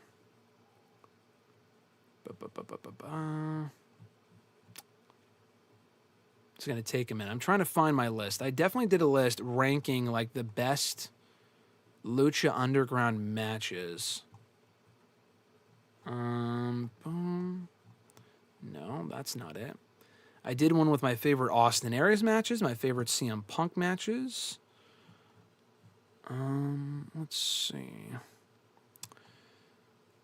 I did my least favorite WrestleMania matches list. I don't remember making that. That's funny. Pretty sure I did the list back in 2016, so I'm trying to find it. I'm now in 2017, because I want to read off the list if I can find it. Matches I want to see. My favorite Survivor Series matches. Oh, I don't know. I made that list. I'll go back and look at that in a second. Curious what I wrote for that favorite Survivor Series match list. I did Team Orton and Team Barrett from 2011, which I do like in retrospect. Cena, Triple H, Michaels from 2009. That was a great triple threat. Team Austin and Team Bischoff. Great match from 2003. Team Foley and Team Ziggler. I don't really love that match as much in retrospect. I don't know why I have that at 4, but it was a good match. Del Rio and Punk from 2011. That is a great match. Elimination Chamber 02. Love that match. Team Cena, Team Authority from 2014. Yeah, I probably would say those top two are still the same for favorite Survivor Series matches. I have my favorite 4th of July matches. Okay. I made a list of top 10 best matches from Season 2 of Lucha Underground. Let's see. Number 10 was Drago and Aerostar versus Jack Evans and PJ Black in a nunchucks match. I don't remember that. Brian Cage and Taya Valkyrie in a no DQ match. Holy shit. Rey Mysterio, Prince Puma, and Dragon Azteca Jr. versus Johnny Mundo, Jack Evans, and PJ Black for the trios titles. Cage and Johnny Mundo in a steel cage ancient Aztec medallion match. I remember that feud. Aztec Warfare was awesome. Number 5, I had Phoenix and King Cuerno, Santos Escobar in a Gift of the Gods title ladder match. What a fucking match. 4-team elimination trios title match. I don't remember that. Mil Muertes, Prince Puma, Pentagon Jr. triple threat for the Lucha Underground title. Sexy Star and Mariposa in a no Moss match. Great match. And number 1 is what I thought it was. This wasn't Grave Consequences. This was just a rematch for the Lucha Underground title. Mil Muertes and Rey Fenix. They had amazing chemistry. Yeah. Man, I fucking miss Lucha Underground. What a time. What a time, brother. Goonies or Stranger Things, gang? Probably Stranger Things. I never really cared about the Goonies. I don't really love Stranger Things either. I think the show's good. I don't love Stranger Things, but I probably would go Stranger Things over Goonies. I just never really was a Goonies guy personally. Yeah, like Richie said, I said this earlier, but Swerve and as Killshot versus AR Fox might be up there as one of the most insane matches in Lucha Underground. It absolutely is. Johnny said, TKO asks for it. They want more commercial money. Yeah, for SmackDown 3 hours? Yeah, fuck them for that. AJ Watson, what's going on? Rank the villain authority figures. Mr. McMahon, Vicky Guerrero, Eric Bischoff, Triple H, Stephanie, Shane, and Baron Corbin, LOL. Okay, so rank those authority figures. How many do you have? McMahon, Vicky, Eric, Triple H, Stephanie, Shane, Corbin. So you have 7. Corbin is at 7, I can tell you that. Corbin's at 7. Mr. McMahon is at number 1. Mr. McMahon is number 1. I would put Eric Bischoff at number 2.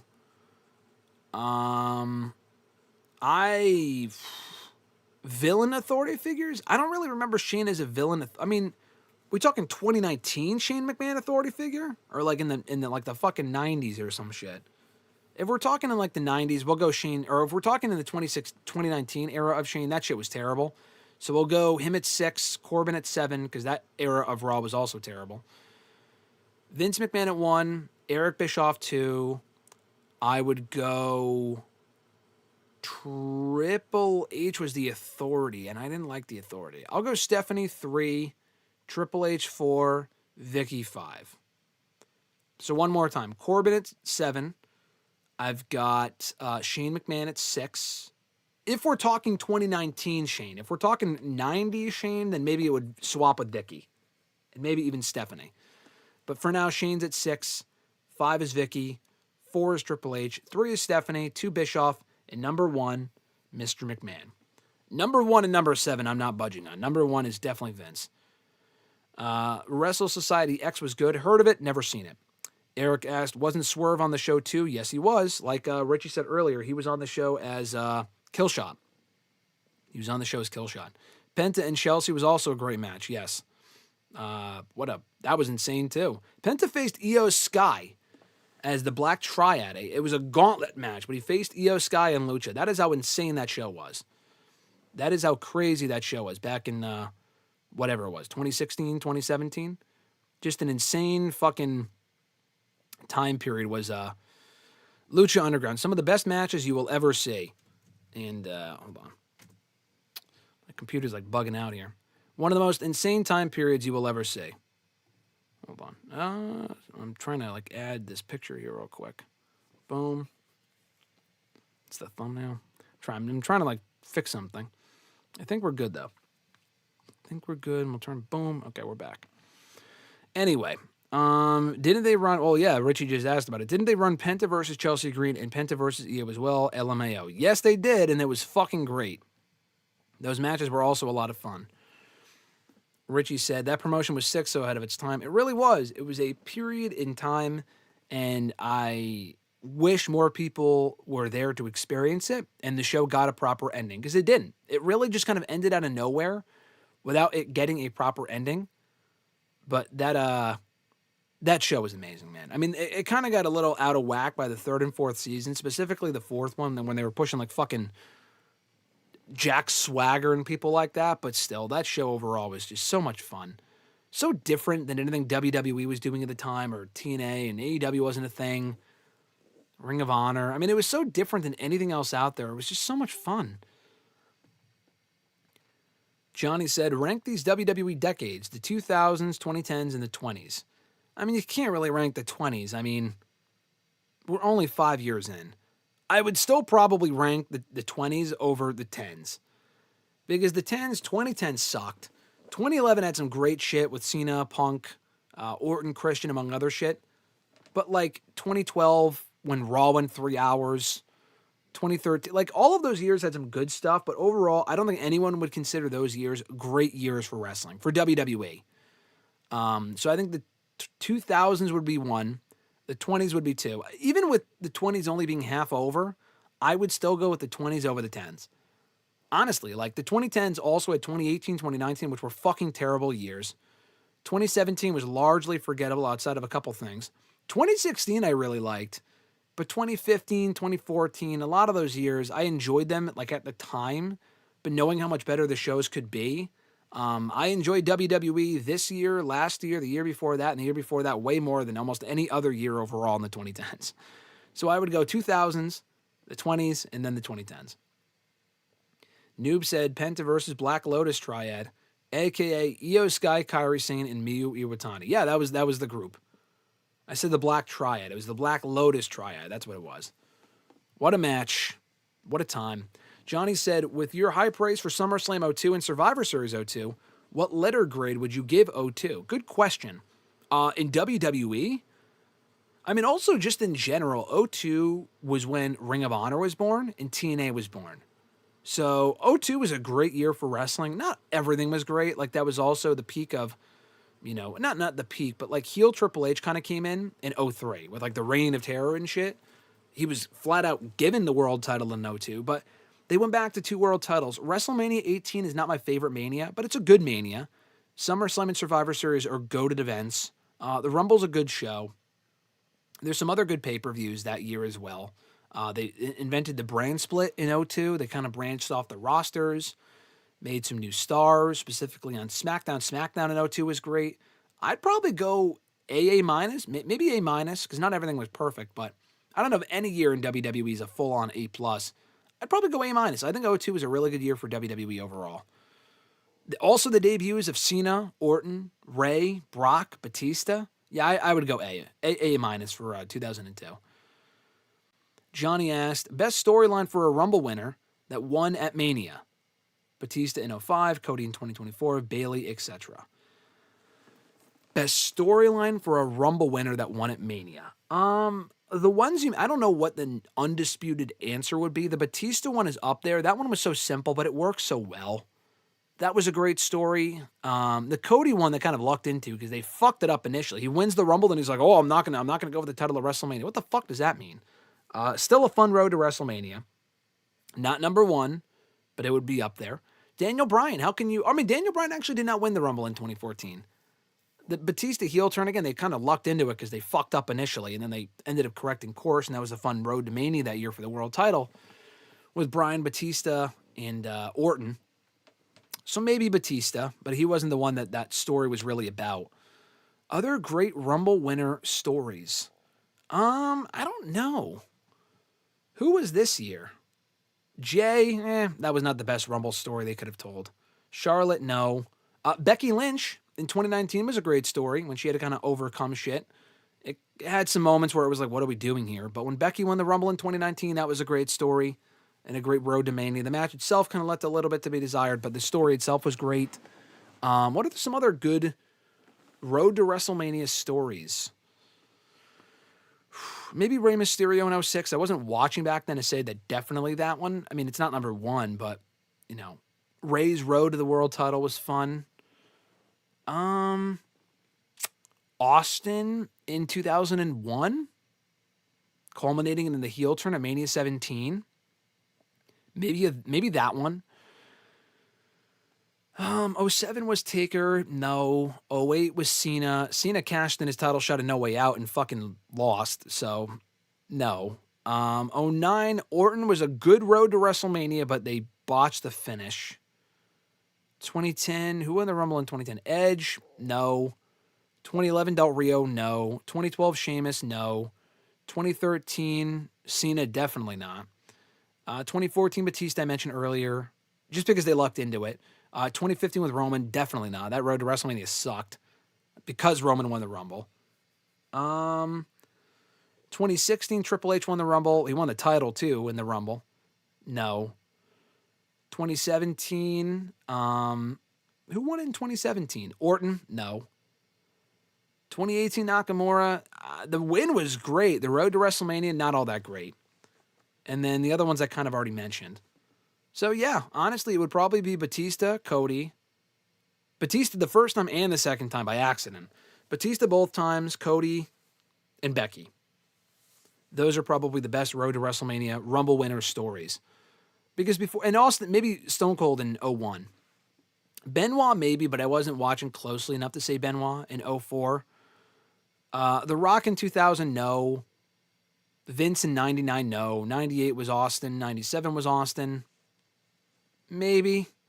Shawn Michaels, I don't know. I don't remember enough about the Rumble stories those years to really say. But the ones I mentioned would be my picks. Fresh Fly, what's going on, brother? He said, I like the Christmas attire. Thank you, Fresh Fly. We will be celebrating Christmas and all the holidays all month long here on the WrestleRant channel. So that comes complete with Christmas attire, Santa hats, Christmas shirts. We got New Day here today, Christmas bootios. How can you go wrong with that? He also said, Road to WrestleMania stories. I enjoyed Kofi. Oh, that's another one, but Kofi did not win the Rumble. If you're talking Rumble winners, Kofi would not be included. But his road to WrestleMania in 2019 was awesome, though. Again, they lucked into it. That was a total happenstance thing, but a great road to WrestleMania nonetheless. I was there when the New Day had to go through that gauntlet. That was at Mohegan Sun, I think, in 2019 on SmackDown. And the Usos forfeited their spot in the match so New Day could win.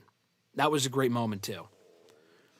Noob said Bailey and Io Sky was great, but there was a little to no character development from either of them. Yeah, Bailey and Io started strong but quickly fizzled out. It was not as great of a story as it could have been. So I don't want to say Bailey. Fresh Fly said I also enjoyed when they had WWE Roadblock in 2016, and I thought Ambrose would beat Triple H for the WWE title. That was a fun, underrated show. That was one of those network specials. It was not a pay-per-view. But they did Triple H and Ambrose, and people did think that Ambrose might win the title that night. He didn't. But they had a good match, though, for the title. They did that. I think Jericho faced Jack Swagger. That was right after Jericho turned heel. They did, I don't remember why I remember so much about that show, but they did Charlotte and Natalya for the Divas title. That was a good match because they were in Canada for that show, too. I think Sami Zayn had a match with Stardust. Sami just got called up, and he's from Canada, so he was on that show. They did FTR versus Enzo and Cass and a great match for the NXT tag titles randomly. I think kind of as a test to see how Enzo and Cass would do in front of a main roster crowd. Fun show, though. I enjoyed those network specials that were exclusive to the network and not technically a pay-per-view. Fresh Fly said, TNA signed a TV deal. It will be on AMC on January 15th. Congrats to TNA. Yeah, we talked about that earlier. Congrats to TNA. We'll talk more about that on Thursday's WrestleRant Radio with RJ, but great news for TNA for sure. Fernando said, I would rather see Cody versus Punk or Punk versus Roman at Mania. Over what? Cody versus Roman again? I agree. I think those matches are far more appealing. Fresh Fly said, I was in the building when Kofi had to compete in the Chamber in 2018. It was on my birthday also. I think you mean in 2019. But yeah, that was, the show itself was okay, but that Chamber match was really good. And I remember when it came down to Bryan and Kofi in a great moment. Really good shit. Yeah, that was a fun match and a fun moment. He also said, I remember that Enzo Amore was on that show. Yeah, the Roadblock show. It was him and Big Cass versus FTR for the tag titles, the Revival, whatever. It was a rematch from TakeOver London, and it was another really good match. And then Enzo and Cass were called up to the main roster like a month later. Johnny said, are there any year in wrestlings that you would give an S grade? Oh, that's a good question. Maybe 02. Maybe 02. If you were including S tier and not just like A+, I might go 02, because what other year would you give I'm asking you guys as well, what year would you give an S to? Put it in the S tier.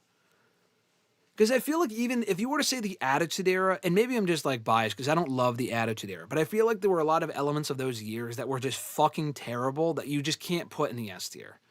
Like 97 maybe, but there were other also elements of 97 that were not great. Maybe 97. Maybe 97. 98 and 99 had so much other shit going on aside from the obvious best parts that were just garbage. I could see an argument being made for S-tier years in WWE. For wrestling, I don't know. But I would say, for wrestling and not just WWE, I would say 02. Because WWE overall had a great year in my opinion. But you also had the birth of TNA and Ring of Honor. So I would say 02 is S-tier. Maybe 97. Probably 2000. 2000 in ring-wise for WWE was incredible. The matches they were doing that year were awesome. Some good stuff creatively too. 2000 might be an S tier for WWE. 01 I would not say, because it had an amazing Mania and some other good shows, but the Invasion stuff was terrible, so you can't say 01 is S tier. So 97, 2000, 02, I'm not saying definitively, but these would be my top picks. 03 no, 04 no, 05 maybe. I think 05 was a great year. I don't know if I would go definitely S tier. It's definitely A. But 05 was a great year for WWE. And some other great, like TNA ended up on Spike that year, which was great. Yeah, I might go S tier for 05. 06, 07, no, 08. I like 08, but 08's probably not S tier. And then every other year after that, it's definitely not S tier, but yeah, those years. And then like maybe the 80s or something. I mean, there's not a year that I could say, oh yeah, like this year definitely for 1987. Like, I don't know. I'm just going off of what I know. 97, 2000, 02, and 05. I don't think there's any year in recent years overall in wrestling that I would say was S tier. For WWE, maybe 2023. But, you know, AEW was not having a great 2023. They had an okay. It was good. It was good. I said that earlier. That would be my number one, but I'm not sure if I would give it an S tier. Anyway, Fresh Fly said, looks like you got another show to review for the channel, LOL. What, you talking about Roadblock, the Roadblock 2016 show? I think I have reviewed it here for the channel before. Pretty sure I reviewed it a long time ago. I might review it again. I don't know. I've reviewed so many pay-per-views. When the network, also here's another thing. They're getting rid of the classic content on Peacock, so I really can't review anything. I can't review classic content anymore because they're getting rid of the classic content on Peacock because this company fucking sucks. So I really can't do retro reviews anymore. I can't do retro reviews anymore, at least with ease. So that's annoying. But I'm glad I conquered my goal of reviewing every pay-per-view from when pay-per-views were, starting for WWE in '85. And I reviewed every pay-per-view WWE did through 2017. And then that's when I was doing it. I haven't done it since. That was a long time ago, obviously. But every pay-per-view is reviewed here on the channel from that year to that year. And I'm proud of that. I can always go back and review all the pay-per-views since then, since 2017. But there's a lot of shitty shows, and I can't watch them with ease anymore because they won't be on Peacock after this month. Nathaniel said, do you think FTR is at World's End? I would think so. I mean, they're the tag team champions, so I would hope so. They're probably facing Bang Bang Gang on that show. They could do that match before them, but I think that might be the match for the pay-per-view. Nathaniel said, maybe we get Roman versus Braun Breaker for the championship at Mania. I've said that. I've said put the belt on Breaker before Mania, and then he faces Roman at Mania and beats Roman Reigns. That's what I would do at WrestleMania, and that is very possible. S tier for TNA in 05. Yeah, I wasn't watching TNA in 05 to say if that's accurate, but you're probably right. They had some good pay-per-views that year. They ended up on Spike that year. That's probably the peak of TNA, to be honest. He also said, and New Japan had a lot of S tiers in the 2010s. They did. New Japan had a lot of great years in the 2010s. They really peaked in like 2016, 2017, 2018. And a lot of those shows I watched, a lot of the Wrestle Kingdoms, and they really just have not been the same since COVID. Johnny also said, best match that pushed a wrestler to the main event. Bret Hart versus Stone Cold at Mania 13 or Hangman versus Swerve at Full Gear Texas Death Match. I mean, come on, Johnny. I love you, brother, but that's not even a fair question. I mean, the answer is obviously Bret Hart and Stone Cold. Hangman and Swerve pushed Swerve to the main event. But, I mean, come on. That Hart-Stone Cold match literally made one of the greatest stars of all time in Stone Cold Steve Austin. Swerve is great. Swerve will never be mentioned in the same breath as Stone Cold Steve Austin in any sentence ever. So the answer is obviously Bret Hart and Stone Cold, but Hangman and Swerve, I can see the comparison, but it's not even close. Oh, Freshfly said, I'm talking about TNA weekly reviews. Yeah, maybe. The thing with, reviewing TNA here on the channel, I don't know. Like, would you guys care about TNA reviews here on the channel? I already have been watching the show since 2008. I've been reviewing the show weekly for WrestleRant.com in written form since 2013. So I've always watched the show. I've largely always reviewed it, aside from those first 5 years.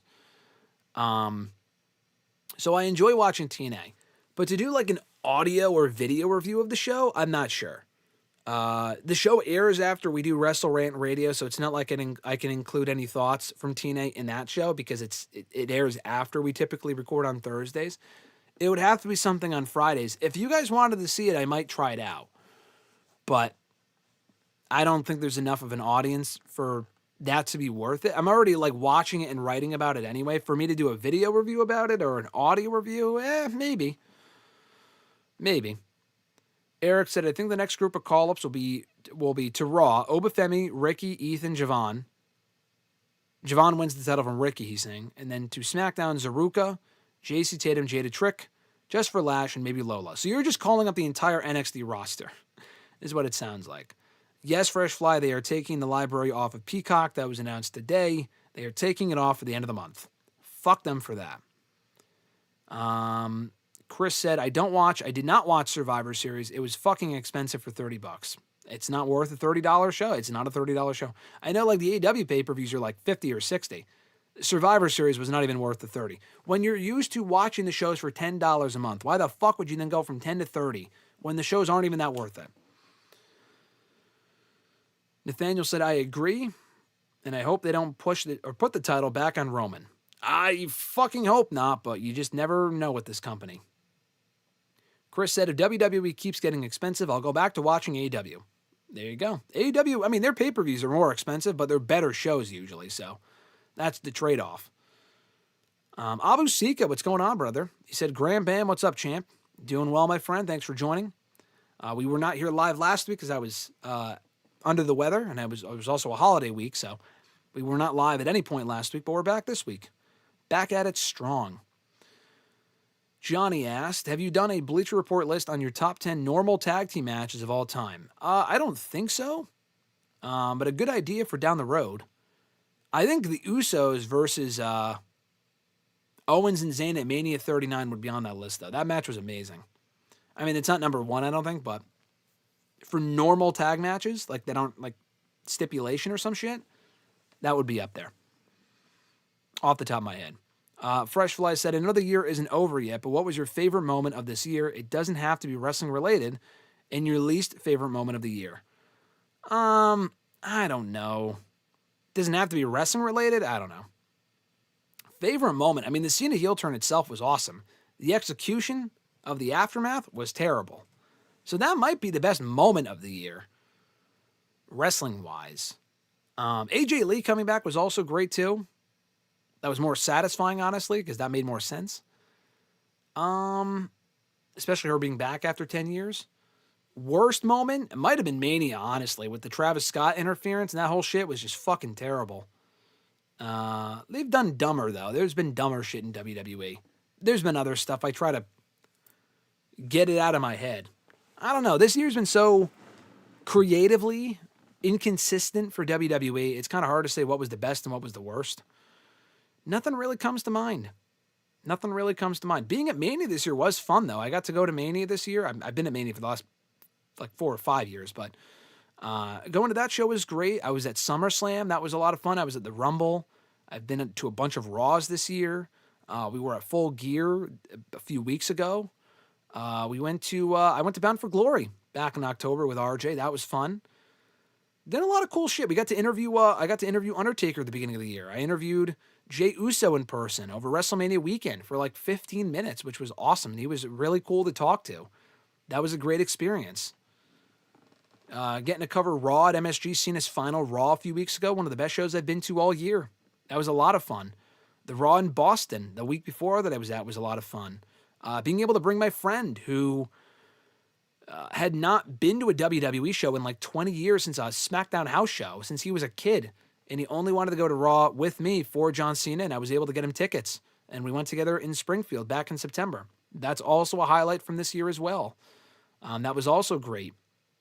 Getting some more signatures in my IC title. I had Sami Zayn sign it this year. Kevin Owens, who recognized me from the last time I talked to him a few years ago, was awesome too. He's a great dude. I had Sami sign it, Owens sign it, Miz sign it, Randy Orton sign it. Alexis' brother is a big Randy Orton fan. I got his tickets to go get a signature from Orton. He got to meet Randy Orton at Fanatics Fest. That was really cool too. We got to do that. Had AJ Styles sign it. That was a great experience. Met a lot of cool people this year. Getting to go live with this channel every week since the beginning of the year, since we are not doing live streams on a consistent basis here on the channel ever. And we finally started going live with this show and WrestleRant Radio. That was a lot of fun too. That's also a highlight from this year for me personally. Got to write a lot of great articles, a lot of articles that I'm very proud of. Yeah, a lot of other cool shit. We got to go to Universal Studios on a whim. We did the Wyatt Haunted House. I talked about that back in September, but we got free tickets to the Halloween Horror Nights at Universal Studios back in September. That was awesome. That was a lot of fun. That was cool. Not wrestling related, but we also went to Disney World, just to Hollywood Studios. When they announced about a year ago that they were closing the Muppets ride, they announced the last weekend for the weekend of my birthday. I had just turned 30. So we made an impromptu trip to go to Disney World just to see the last day of the Muppets ride at Hollywood Studios, which was awesome. We flew in on Thursday night, went to Downtown Disney on Friday with Nick and Lindsay, actually. Shout out to them. They were here earlier in the chat. We went to the Muppets ride on Saturday, went home on Sunday. That's how quick of a turnaround that whole trip was. The Wyatt Six thing was the same thing. We flew in on Friday, went to the park on Saturday, flew home on Sunday. But both trips were well worth it. It was a great time. That was awesome. Yeah, a lot of cool shit. We've gotten to do a lot of cool shit this year, more than I can even remember. But overall, a successful year per usual. Let's see. Chris asked, WWE, or just saying WWE should have stayed with Peacock. I agree. Johnny wants the TNA reviews here on the channel. Said, yes, yes, yes, yes, you can review the first 5 years. Oh, like old TNA? Yeah, I mean, I'd have to buy TNA Plus for that, but maybe. I can review maybe the first TNA show, do a review of that. Abu Sika said, does Stone Cold still become who he was without Austin 316 or the Brett match? Good question. Yes. But I just feel like he got there a lot easier with those two moments. I mean, just how special of a talent Stone Cold was. I feel like if you're that great of a talent, you will find a way to break through. If it's not for Austin 316, because it sounded like he said Austin 316 and became a big star. He really wasn't. He was not a big star until like early 97 with the Brett match, the second Brett match at Mania 13. Not the first. The first one was great, but the second one was really what made him a star. And he didn't win his first world title until 98. So, I mean, I think it was really Vince that made him a star, but also Stone Cold, when you're that great of a talent, he would have been a big star regardless of those two things. Chris said WWE made a mistake by signing with ESPN. I mean, too soon to say, but maybe so. We'll find out in due time. Fresh Fly said, I would listen to your TNA reviews because I don't have cable to watch it. I think you could talk about TNA briefly on Thursday with AJ if you don't want to do a full review. You mean with RJ, not AJ? The thing with that is that we do our show on Thursday mornings. The show airs on Thursday nights. So, I can't review it on Thursdays. I would review it on Fridays, but we don't do a podcast on Fridays. So, I don't know. Maybe review the first show and we'll see how it goes. Fresh Fly asked, GSM, where is the library going now? So once John Cena's last match ends, I should cancel Peacock? Yeah, you should. Where's the library going now? I don't know. You don't know. The company does not know. And they don't give a fuck. I think their answer is just putting everything on YouTube for free. But then you got ads and shit. And I have an ad blocker, which is fine. But, like, come on, man. Like, fucking make the network again. Put it on Peacock. Put it somewhere. Put it on a streaming service that has easy. Put it on Netflix. You have a fucking deal with Netflix. Put your shit on Netflix. So annoying. But you're asking, oh, should I cancel Peacock after John Cena's last match? Yes. The only thing of WWE's, at least for now, that will be on Peacock is Saturday night main events and the NXT premium live events. If you don't give a shit about either of those things, and I don't know many people that do, fucking cancel it. If you don't care about the classic shit, you probably already did cancel it because the pay-per-views aren't on there anymore. Is the NXT library staying? No, I don't think anything of their classic content on Peacock is not staying. The NXT live PLEs will be on there for now. I think maybe through March. And Saturday night's main event will be on there for now. But how many people are going to stay on for 5 quarterly specials that aren't really anything overly special to begin with? Probably not many people. Probably not many people. NXT can make new stars. Yeah, but you can't call up everyone at once, Eric. You're calling up like 10 people. Also, if you call up all that many people at once, they're not going to get over because you have to call up all those people at one time. Make it a gradual process, not at one time. Nathaniel said, my birthday is on Saturday and I'm going to get Yankee stuff. Well, happy early birthday, Nathaniel. Hope you enjoy your day. Fresh Fly said, the Street Profits had a great match at Money in the Bank versus the Usos in 2023. They did. That match was amazing. I think you're thinking of 2022. I don't think it was 2023. I think it was 2023 was when they faced Roman and Solo. The match in 2022 was excellent, though. My most depressing moment of this year was the Peacemaker finale. Oh, it wasn't that depressing, but it could have been better. I agree. What is your favorite Undertaker storyline? Good question. Undertaker and Edge, actually. That was the feud that got me into watching SmackDown in 08. I love the Edge-Taker feud from 08. Love, love, love that feud. Also the feud, obviously, with Shawn and their 2 Mania matches. I don't have too many other favorite Taker feuds or storylines. I like the Kane storyline in 2010, but those matches were were really not that good in retrospect. I did like Kane getting a world title run in 2010, but the overall feud was not amazing. Yeah, my favorite Taker feud or storyline might be the Edge one from 08. You won't find many people who say that. Johnny said, you say Springfield. Did you see The Simpsons Family? Yes, I was in Springfield, Mass. No, I did not see The Simpsons Family, but I did see a Simpsons part of the park when we went to Universal. The Simpsons Springfield aspect or section of Universal was up, and we did see that. Fresh Fly said, awesome moments this year, GSM. Thank you, Fresh Fly. Appreciate that. Johnny said, be careful of meeting Paul Heyman in person. I did. That was also, I mean, that wasn't this year. I met Paul Heyman in person 3 years ago. We interviewed him for an article that one of my favorite articles I've ever written. It was about the NIL program. This was like a week after Triple H took over WWE.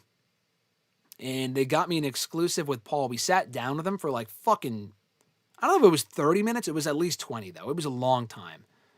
And it was a fascinating conversation. He is a very interesting individual.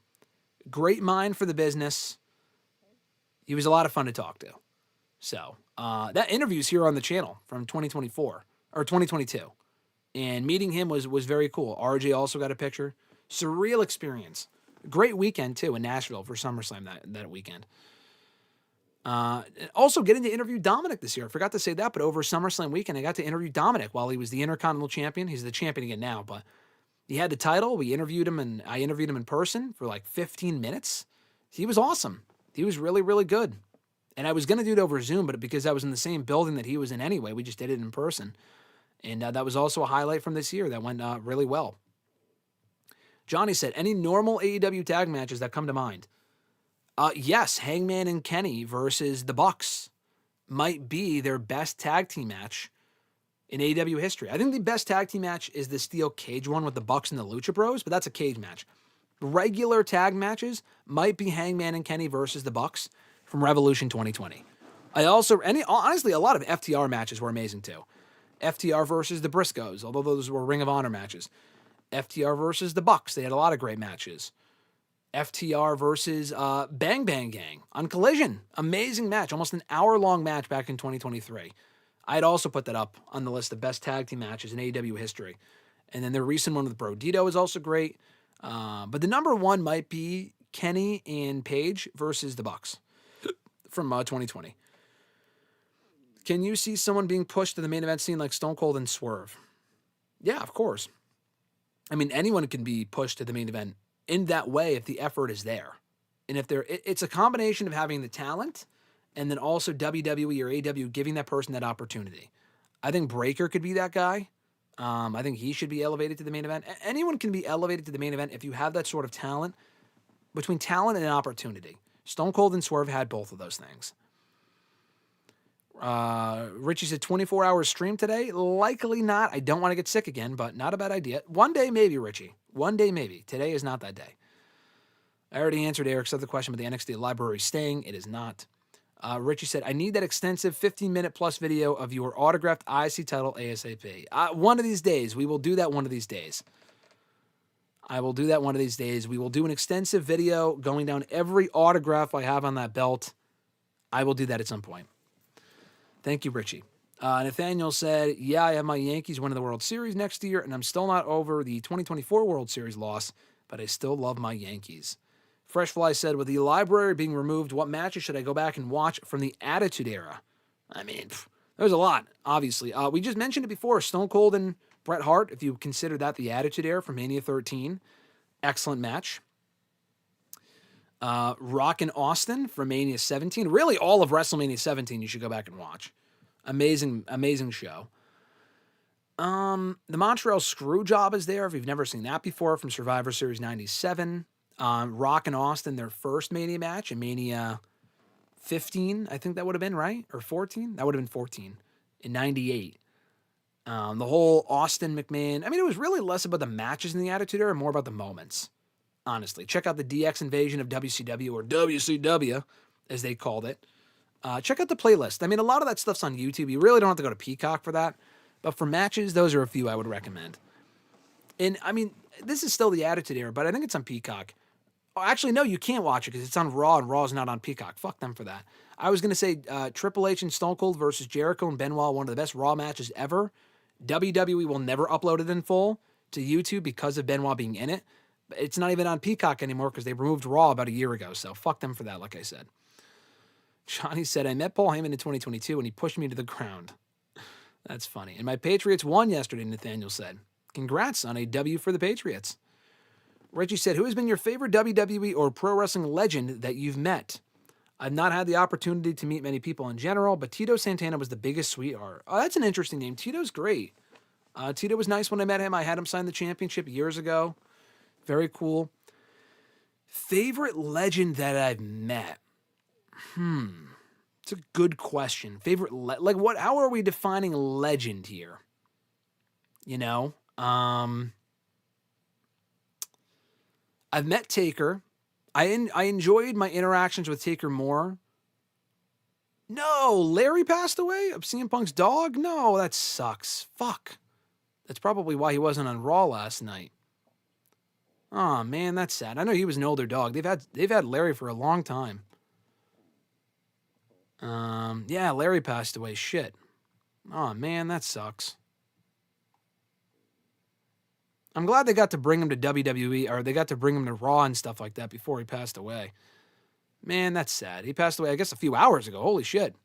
I'm only finding out now. I mean, we've been live for the last few hours, but I guess this broke a couple hours ago. Man, that sucks. Poor Larry. Rip Larry. Yeah, favorite legends that I've met?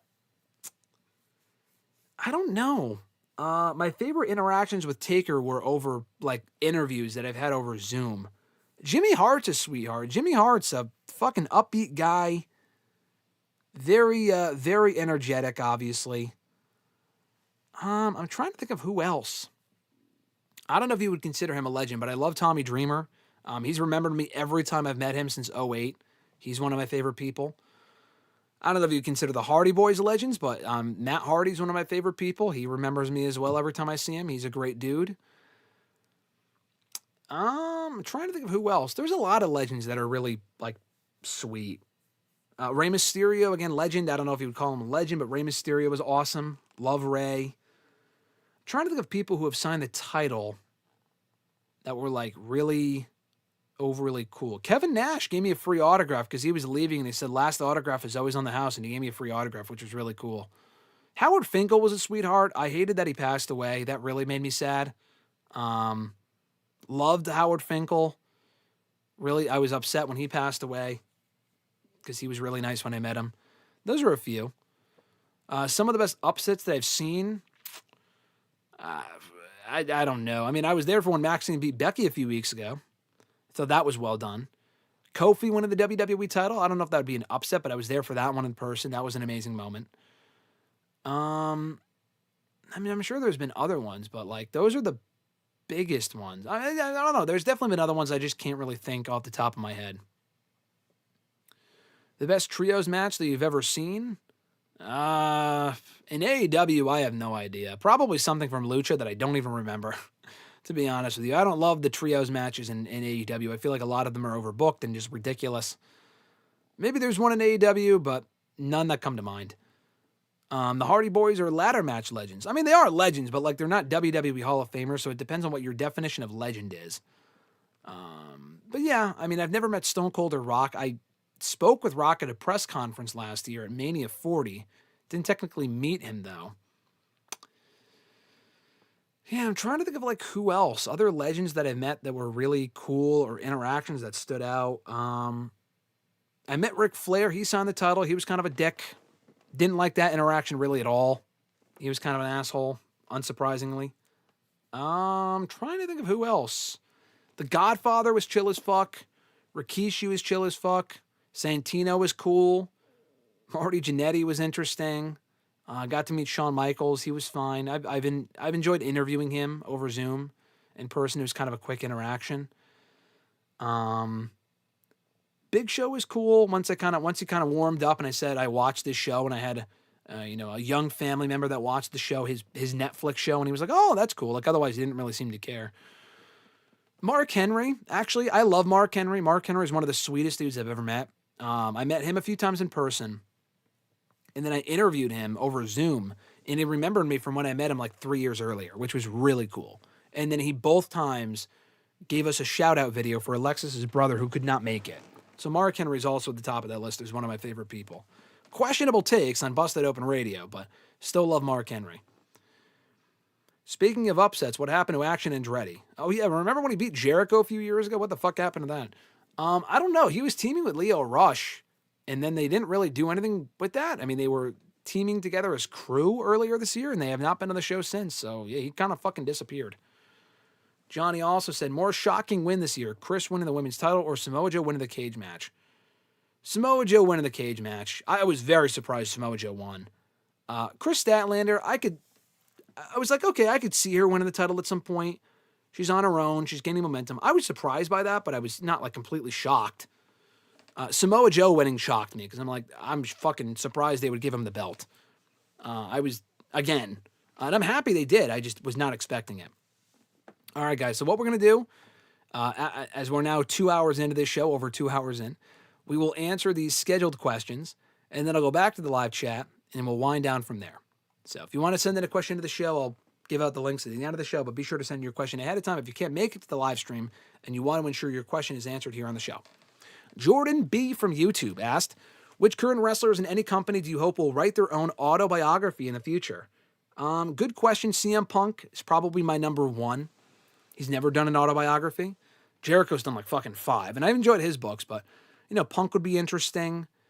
Daniel Bryan, I was going to say Bryan, but he already did one when he was in WWE like a decade ago. Probably too soon of a book. I want to see him do another one. Regal do another one. Christian, I feel like, would be interesting. Punk is my undisputed number one. Yeah, I feel like Punk. Definitely Punk. In AEW, I'm not sure. Like, Edge has done one, but not... Like, that was many, many years ago. I would like to see him do a real one, like another one, encompassing all the years since then. The Hardy Boys, Matt or Jeff Hardy, same thing. I feel like those would be interesting as well. Fresh Fly. Also The Miz. I feel like he was in WWE. He's been in WWE long enough where, like Natalia, his book could be interesting too. I don't know how much he would really share, but it might be interesting. Fresh Fly said, how was your Thanksgiving for you and Alexis? Thank you for asking, Fresh Fly. I mean, obviously I know he's here in the chat, but he sent these questions in ahead of time. It was good. We had a great Thanksgiving.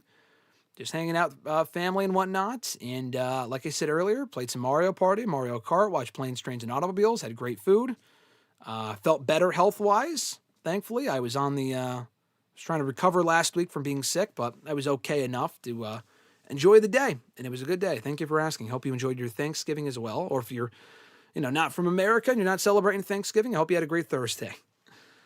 His second question was, what was epic about Raw last night? The show was bad. A bunch of heel versus heel or babyface versus babyface matches. Not to mention Gunther is about to win this tournament, and he's the most unexciting final opponent for John Cena. My question to you is, should WWE take the pen away from Triple H?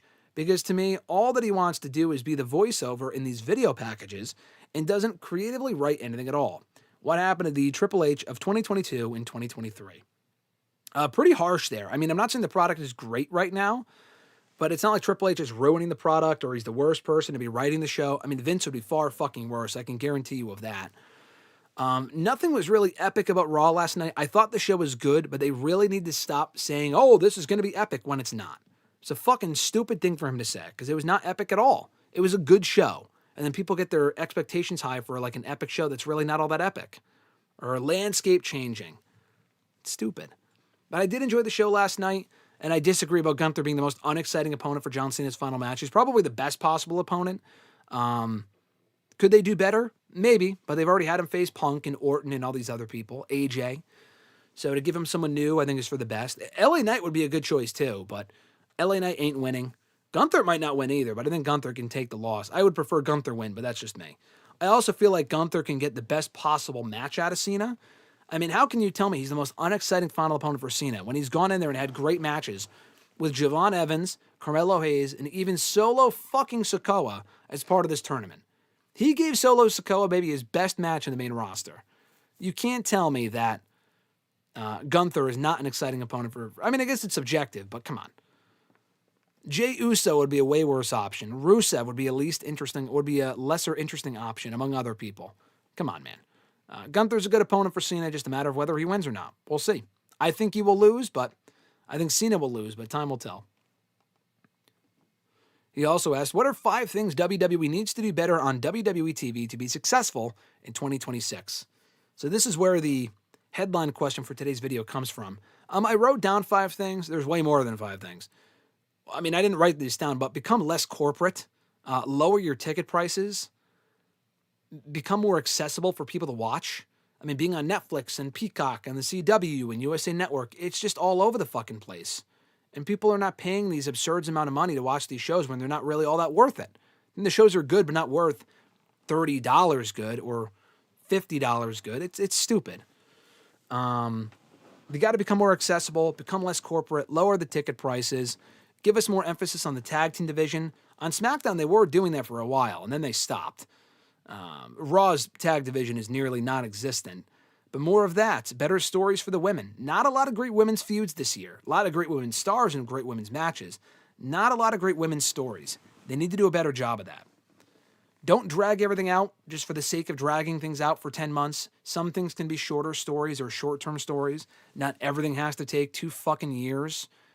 Just don't drag shit out. Make some new stars. I think their main event scenes are fine right now. I like Punk and Cody as the world champions. But give me a Breaker title run next year. They put the belt on Jey Uso, which was nice. They made a new star in him. But give the belt to LA Knight. Not everyone can be champion. I get that. But you need to make more of an effort to make some new stars and not put the belt on the same people. So elevate Carmelo Hayes. Elevate Giga Fatu. Call up Obafemi. Elevate him to upper mid-card. Or a Ricky Saints or an Ethan Page. LA Knight, I feel like that ship has sailed, but he's still over, so it's worth a shot. Dominic Mysterio, elevate him up the card. Have him win Money in the Bank. Not everything should rely on the same faces with Cody and the Drews and, Roman and Seth. Give me some new names. Breaker as well. Maybe even Reed. At Iwagu91 from Twitter. Did you know that Umaga, or Umanga as William Regal liked to call him, was supposed to return to WWE at the 2010 Royal Rumble event before his death a month prior to the event put a kibosh on it? I did not know that. I would like to know where you got that from, what your source is. I have never heard that before. I don't think Umaga was coming back to the company. I mean, they fired him because he did not want to go to rehab for the stuff that he was doing at that point. He had either a drug issue or he was taking too many pain pills or whatever it was. I don't know why the fuck they would have brought him back. I mean, he died 6 months after he left the company. He died. So I don't believe that. Maybe someone from the family said that. I never have heard that. I never read a report indicating that he was coming back to the company, especially that soon. I mean, if he was in rehab or something, there was no way they were bringing him back. Under those circumstances, there was no way they were bringing him back. And it sucks that he died so young, too. His second question, do you see Kalani Jordan winning the Irons Women's Survivor match this Saturday? I guess. I mean, who's in the match? Kalani Jordan. JC Jane is champion again. So whoever wins is facing JC Jane for the title. I don't think it's going to be Kalani Jordan. Jordan Grace and JC, they already did. Kendall Gray might be, she's the underdog, but I could see her winning. Sol Ruka's in the match. I'll go Sol Ruka. I think Sol Ruka might win. I forgot who the fifth person is. I think it's not Blake Monroe. It's Kalani Jordan, Jordan Grace, Sol Ruka. I know Jada Parker's not in it. I know Kendall Gray's in it. I forgot the fifth person. Lola Vice? I think it's Lola Vice. Lola already faced JC, as did Jordan Grace. I'll go Sol Ruka. I think she wins the Iron Survivor Challenge this year. Next question from at Iwagu91. Do you think for sure that Braun Breaker will be the first male WWE superstar born in the 90s to become world champion on the main roster? Yeah, probably, right? I mean, who else would it be? Braun Breaker was born in what? What is he, 25? I'm 30, so he must have been born in 99 or 98 or whatever. Probably 99. I mean, it has to be Breaker. I think Breaker will be champion next year. I don't know who else it would be if it wasn't him. I think Bronson Reed's 35. I feel like he was born in 90 or 91. I don't think it's going to be Carmelo Hayes. Maybe Jacob Fatu, but maybe Jacob Fatu, but I think it's going to be Braun Breaker. I feel like that's a safe bet. At millennial_noob, last two questions here. Do you think it's time for a WWE and AEW to put War Games / Blood and Guts match to rest? Because the matches are way too chaotic, and there's no storyline, and teams are just thrown together. I would say that more about WWE than AEW, but I still agree. I think they should go a year without War Games and come up with something different. I agree. I think WWE specifically should do without War Games, because AEW has also gotten old, but they don't do it at the same time every year. They did for a while every spring and summer, but now they moved it to the fall. They do it when it's more necessary. I don't think we need to have one every year. Do it when it makes sense. You also don't need to do 2 on the same show with the men and the women. This year it made sense to do it. You don't need to do it every single fucking year. With WWE, do not keep it as a staple at Survivor Series. I have said this. It has grown irrelevant.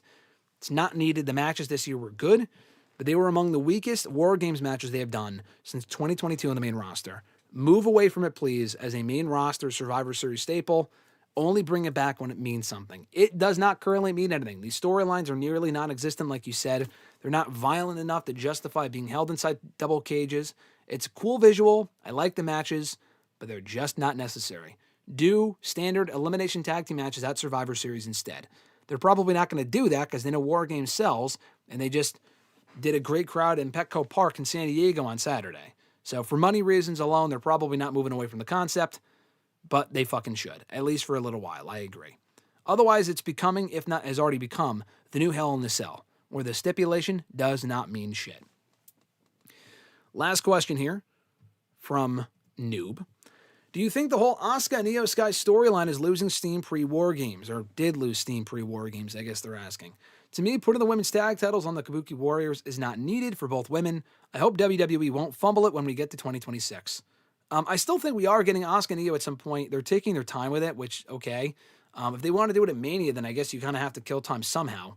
If they're not doing it at Mania, I'm not really sure what they're waiting for. Has the storyline lost steam? Yes. Now they're making it more about Asuka and Io versus the Kabuki Warriors, which made sense for Crown Jewel, but that was 2 months ago. I mean, they did the tag match. Rhea and Io won. There's no reason to have Io, or rather Rhea, involved in this storyline anymore. The focus should solely be on Asuka and Io, and kind of Kairi, but more so Asuka and Io. Rhea has no reason to continue teaming with Io Sky or to continue feuding with Asuka and Kairi. You could take the titles off of the Kabuki Warriors. I thought Nia and Lash might win them. They didn't. Okay. I mean, I don't know. I just don't. I think they can kind of move away from the whole tag title thing. Asuka and Io. Asuka doesn't need to be a tag team champion for that. They can put the belts on, and they've already been tag team champions a few times. They can put the belts on Lash and Nia instead. Maybe not the Judgment Day, been there, done that, but Asuka and Io do not, or Asuka and Kairi rather, do not need the tag titles. I agree. And I do agree Asuka and the Io storyline has lost a little bit of steam, but I'm still excited for it when we do get that match, hopefully on the sooner side going into 2026. All right, so let's backtrack here in the chat before we head on out of here and read off your chats. Let's see. Should John Cena's last match be the last match for that they could take as long as they want? Oh, obviously. Were they going to put John Cena's last match on first? I mean, no, obviously it's going to be the last match. It's obviously the main event on Saturday night's main event. And since it's not on NBC, this is a positive, they don't have to rush off the air, and commercials will not ruin the show. It's basically like a mini PLE where they're doing the commercials after each match. So they'll get the commercials out of the way before the match. Cena will have his last match, win, lose, draw, whatever, show ends. It doesn't have to be interrupted by commercials, which is good. Fresh Fly said, doing some groceries, shopping while listening to the show makes my day go by easier. Oh, glad to hear that, Fresh Fly. Thank you for saying that. I'm glad you can kill time by listening to the show while you're doing grocery shopping. Hope your grocery shopping goes well. But thanks for tuning in as always. I appreciate it. Fernando asks, do I think Cena will end up coming out of retirement for one more match? No, I believe him when he says that he's done. I think he's going to take the Batista route and say when he's done, he's done. Could he take the Shawn route, the Shawn Michaels route, and come back for a money match in Saudi Arabia down the road? Very possible. Do I think he will? No. But maybe I'm just hopelessly optimistic. Who knows? Fernando says, I agree. I'm sick of Triple H's voiceovers. He's way too overexposed on his own product when he doesn't need to be. He's trying to be the Dana White of WWE, and it's just not necessary. Is Gunther a better choice over LA Knight? Yeah, because I think Gunther will get a better choice or get a better match out of Cena than LA Knight. LA Knight would be a better choice if he beats Cena, because that could actually benefit Knight. Gunther doesn't really benefit from beating Cena. I think Gunther is going to face Cena. LA Knight, I'm fine with him facing Cena, but only if he wins. LA Knight should not fucking lose. Gunther probably shouldn't lose either, but I'm more okay with Gunther losing because at least he's a former world champion, 2-time world champion. LA Knight hasn't won shit. I mean, he's been a U.S. champion, but world champion, another loss for him would be fucking stupid. So he would have to beat Cena. But better match, it's probably Gunther. And it's also like, Gunther's a great foil for Cena. People can boo Gunther and cheer Cena. I don't want them booing LA Knight. So I'm fine with Gunther being that final match for John Cena. Why do I think Randy's been off TV? Probably just creative reasons. I don't think he's hurt. I don't think he's on vacation. He's been off the show for months. They're just waiting to kick off this Cody Randy shit. They've been teasing it for months, but now they haven't teased shit. He hasn't been on the show since like fucking October or September. I don't know where the fuck he's been, but it's probably why he's been off the show. I don't think he's hurt or anything. I think it's just because it's a creative thing. Fernando said, can we be honest about the Wyatt Six not working and must be scrapped? I mean, they still get great reactions and they sell merch and shit. So if that's going on, they're not going to scrap it. I don't think they need to scrap the gimmick, but they're not devoting enough time consistently to it. But people keep getting hurt in the group and they're not on the show enough. I also don't think they need to be tag team champions, although it was a nice moment when they did win the tag titles. I like the Wyatt Six. Is it a success? Entirely no. But I like it as a tribute to Bray. People have said just get rid of it. I'm fine with it. It's not making the show worse for me right now, so I have no issue with it. What is my favorite retirement match? Johnny asked. Can't say Shawn versus Taker. No, I guess Shawn came out of retirement, so that's why. Maybe Sting's. I think Sting's was almost perfect. Sting and Darby versus the Young Bucks at Revolution last year was fantastic, so maybe Sting's. I would have said Shawn and Taker if that counted. I was there for Batista and Triple H. It was not a great match, but I like being there for Batista's last match at 35 in 2019. Would not be my favorite, but it was a good match. It was a fine match. It wasn't a great match. People would say it sucked, but I'm nicer towards the match than most, personally. Other favorite retirement matches. I don't know. Who else has had a retirement match that was like amazing, like Sting's? Not Goldberg. Taker. Maybe Taker. I like Sting and AJ, or Taker and AJ, the Boneyard match from Mania 36. It's not my favorite necessarily, but it would be up there. I really like that match, even though we did not know at the time it would be Taker's final match. But that was a great note for him to go out on. Fernando said, who do you think should be inducted this year into the Hall of Fame? I've answered this before, but Cena, Demolition, Stephanie we know is going in. Regal should go in at some point soon. Victoria should go in. I mean, ideally Miss Elizabeth, but at this point I don't think she's going in ever. Cyndi Lauper should go in for the celebrities, so any combination of those people I think would make sense. Johnny asked, James Gunn should be in John Cena's corner for his final match against Gunther. In the crowd, yes. His corner, no. Unless Cena's showing up as Peacemaker, no. Fernando said, Blood and Guts is working. No reason to scrap it. Yeah, I would just only do Blood and Guts when it makes sense to do. They go overboard with the blood and shit, and I don't think they need to do a men and women's one on the same show. It's just stupid. Do a women's one when it makes sense. Do a men's one when it makes sense. You don't need to have one once a year. If there's a calendar year where it doesn't make sense to do it, then don't do it. That's my thing. Richie said, War Games felt more appropriate for NXT this year when Trick and Mike were feuding than it did on the main roster this year. War Games has become the new Hell in a Cell. Agreed on all. I think War Games made more sense for the NXT TNA feud, and even that wasn't like this blood feud. But it made more sense for that than whatever we got on the main roster, especially after Rollins got hurt. And I do agree on it becoming the new Hell in a Cell. It's basically what it is. And Richie just said, LOL said exactly what I was typing. Yeah, there you go. Great minds think alike. Nathaniel said, I think Cena should lose his last match, but I think there's a chance he will win. I agree. I think there's a decent chance he might win. Honestly, at this point, after he lost the Dom at Survivor Series, there's a 50-50 chance he wins or loses. I know that sounds obvious, but I could see him absolutely losing that match. But I could also see him winning, too, for a nice, feel-good ending to his career. Gunther's not destroyed if he loses to Cena. I don't really think Gunther should be losing to a near 50-year-old Cena, in my opinion. Especially clean. But I would have Gunther win. But if he loses, it's not the end of the world. It might make for a nice moment for Cena as he walks out victorious. Not many people can say they won their last match. Fernando says, will Dom end up becoming a bigger star than Rey? Definitely not. Rey was a generational talent. One of the greatest luchadors, the greatest luchador in WWE history of all time, including Mexico, probably not. But he was transformative for smaller wrestlers in wrestling, Hispanic talent in wrestling, big merch seller. Not that Dom isn't, but Ray will always be among the greatest of all time. Will I say the same thing about Dom? No. Dom is very entertaining. Dom will not be in the same breath as his father as far as that goes, but he's still very good. Favorite trios match in WWE? I have no idea. If you gave me a couple from the last 15 years, then maybe. But I can't think of one 6-man tag team match that I thought was like amazing. I'm sure there's been a few. And honestly, you know what? You know what? I'll take that back. The Shield versus Team Hell No and Ryback from TLC 2012 was outstanding. That was an awesome match. Also, the Shield versus Evolution. Either of those matches in 2014 were also excellent. And also the Shield versus the Wyatt family. All of those trios matches were amazing. So those are my favorite trios matches, probably of all time. Anything involving the Shield. Fernando said, do you and Alexis decorate for Christmas? Yes, we do. Yes, we do. Take Christmas very seriously. Everyone I know, my family decorates for Christmas. Her family decorates for Christmas. All my friends decorate for Christmas. I don't know many people that don't decorate for Christmas. Some people more than others, but we definitely decorate for Christmas. I specifically love doing it, and I also dress the part almost every day of December if I can for Christmas.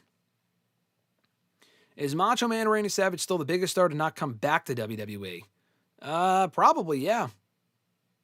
Everyone else came back, right? Hogan, Warrior. Yeah, probably. Punk came back. Kurt Angle. The Hardys. Stone Cold. Rock. Yeah, probably Macho Man. He never came back. After 93, he never appeared again, so you're probably right. He probably would have had he not died. But because he died, he will probably go down as the biggest name to never come back. Chyna's another one, but I think Macho Man eclipses Chyna. Johnny said Rey Mysterio would have done well in the X Division in Ultimate X during the 2000s. Yeah, that would have been great. He made the right choice by going to WWE, obviously, but him and TNA would have been awesome. Who is the front runner for Wrestler of the Year for men and women? I will not answer that. We will save that for the Year in Review Awards when we review the results at the end of the year, and I have you guys vote in the polls when they go up sometime this week on WrestleRant.com. Richie said that TLC 2012 match is a match that I still revisit to this day. Great show, great match. TLC 2012 is a very good show, but that match specifically is excellent. Richie's other comment, he said that Rollins bump to the table is still nasty to watch. That was a crazy fucking bump. And that was the Shield's debut match in the main roster. They did not wrestle prior to that point. They debuted at Survivor Series, and they wrestled the TLC, which they were not supposed to. I think it was supposed to be Ryback and CM Punk for the title. And then they switched it to a 6-man because Punk got hurt and wasn't cleared for another few weeks. So, yeah, that was a blessing in disguise. We ended up getting Ryback and Punk in a TLC match in the first Raw of 2013, going back to the first Raw of the year. They made that a big deal back in 2013, which was a good match, but that TLC match from TLC 2012 was way better. The Grinch don't decorate for Christmas, Johnny says. Well, of course, but the Grinch is not my family or friends, so I don't include him. Top 5 hardcore matches or 5 hardcore wrestlers of the year, or of all time. Having a fucking stroke, I can't read. Top 5 hardcore wrestlers of all time? Oh, I don't know. Probably Terry Funk, Mick Foley, Sabu, maybe. I'm sure there's other people I'm not thinking of, like the Giant Baba or something like that. I don't know. I'm just going off of people that I know. Probably those 3. Almost anyone from ECW. Yeah, probably those 3. Top 5, I'm not sure. I'd have to think about it, but almost anyone from ECW. Maybe Raven. I don't know. Imagine that match Jon Moxley and Abyss. Imagine the match, rather, that Jon Moxley and Abyss could have had. Yeah, that would have been a crazy Monsters Ball match for sure. Richie says, poor Punk getting overworked at that time, coming back too soon after surgery and having to carry Ryback, rough. Yeah, I mean, it was still a good match, but yeah, he was rushed back from that injury, and they really did not need to do that match. I mean, they were always going to do Punk and Rock at the Rumble. I guess that's why they wanted to get it out of the way and not hold off on it until after the Rumble, because they knew Punk was losing, obviously. They weren't doing fucking Rock and Ryback, for example. That's probably why. But yeah, poor Punk. I mean, they risked injuring him even further because of that. That was when he was really about to leave, and he ended up walking out a year later. Fernando asking, is Jay turning heel? I don't think so. I think they're going back to what they were doing a few months ago. I still would not turn Jay heel. I think he's popular enough to where you don't turn him heel and ruin that. But it needs to be made more interesting. So by giving him more of an aggressive edge, I think that's how you make him interesting, is by making him more aggressive and giving him more of an edge, not necessarily turning him heel. Would I say Darby, Johnny asks, is more reckless than Jeff Hardy, Sabu, and Mick Foley? Yeah, Darby's pretty fucking reckless. Darby gives probably less of a shit. Definitely more reckless than Jeff. Jeff's reckless, but he's also a reckless driver too. But from that standpoint, Jeff takes the cake. In the ring, is Darby more reckless than those three? Yeah, probably. Mick Foley was pretty fucking reckless, but I feel like the bumps that Darby does are just way worse and way dumber than what Mick Foley did. I mean, was Mick Foley drinking his own fucking piss like Darby Allin does? I know that's not a spot, but I heard that story recently, and I'm thinking, this guy's a fucking weirdo. He might be. Honestly, he might be. Fernando said, should Braun beat Punk for the world title? Yes. And specifically, he should beat him for the world title at that first Raw on Netflix. Not at the Rumble at this point, which I would have been fine with. Definitely not at WrestleMania. You fucking do it at that first Raw on Netflix. No need to waste any more time. Do it on the first Raw on Netflix. All right, guys, I think that's going to do it for today's very lengthy episode of #AskGSM. We've been live now for what? Let's see. Over 2.5 hours. Holy shit. But guess what? We weren't live at any point last week, so I'm totally fine with going live for a while here today.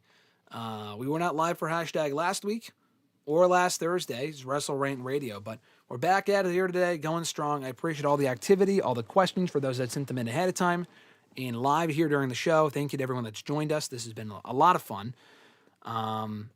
Yeah, this has been great. Richie said, you can never make me like Darby. Dude is deranged. I like Darby, but he is a fucking psycho, that's for sure. Letter grade that I would give to the Trish and Lita retirements from full time. So Trish's was what? Unforgiven 06? I'd probably give hers maybe an A. I mean, she went out against her biggest rival ever in Lita, beat her, and won the women's title in her hometown at Unforgiven. Hard to go off on a better note than that. Lita's retirement in 06 at Survivor Series was way fucking worse. She put over Mickie James on her way out, but like the whole like, oh, we're going to sell her pantyhose and shit was so fucking stupid. I would probably go D on that. At least she got a send-off, but it was still pretty dumb. They tried to embarrass her on the way out, and it sucked.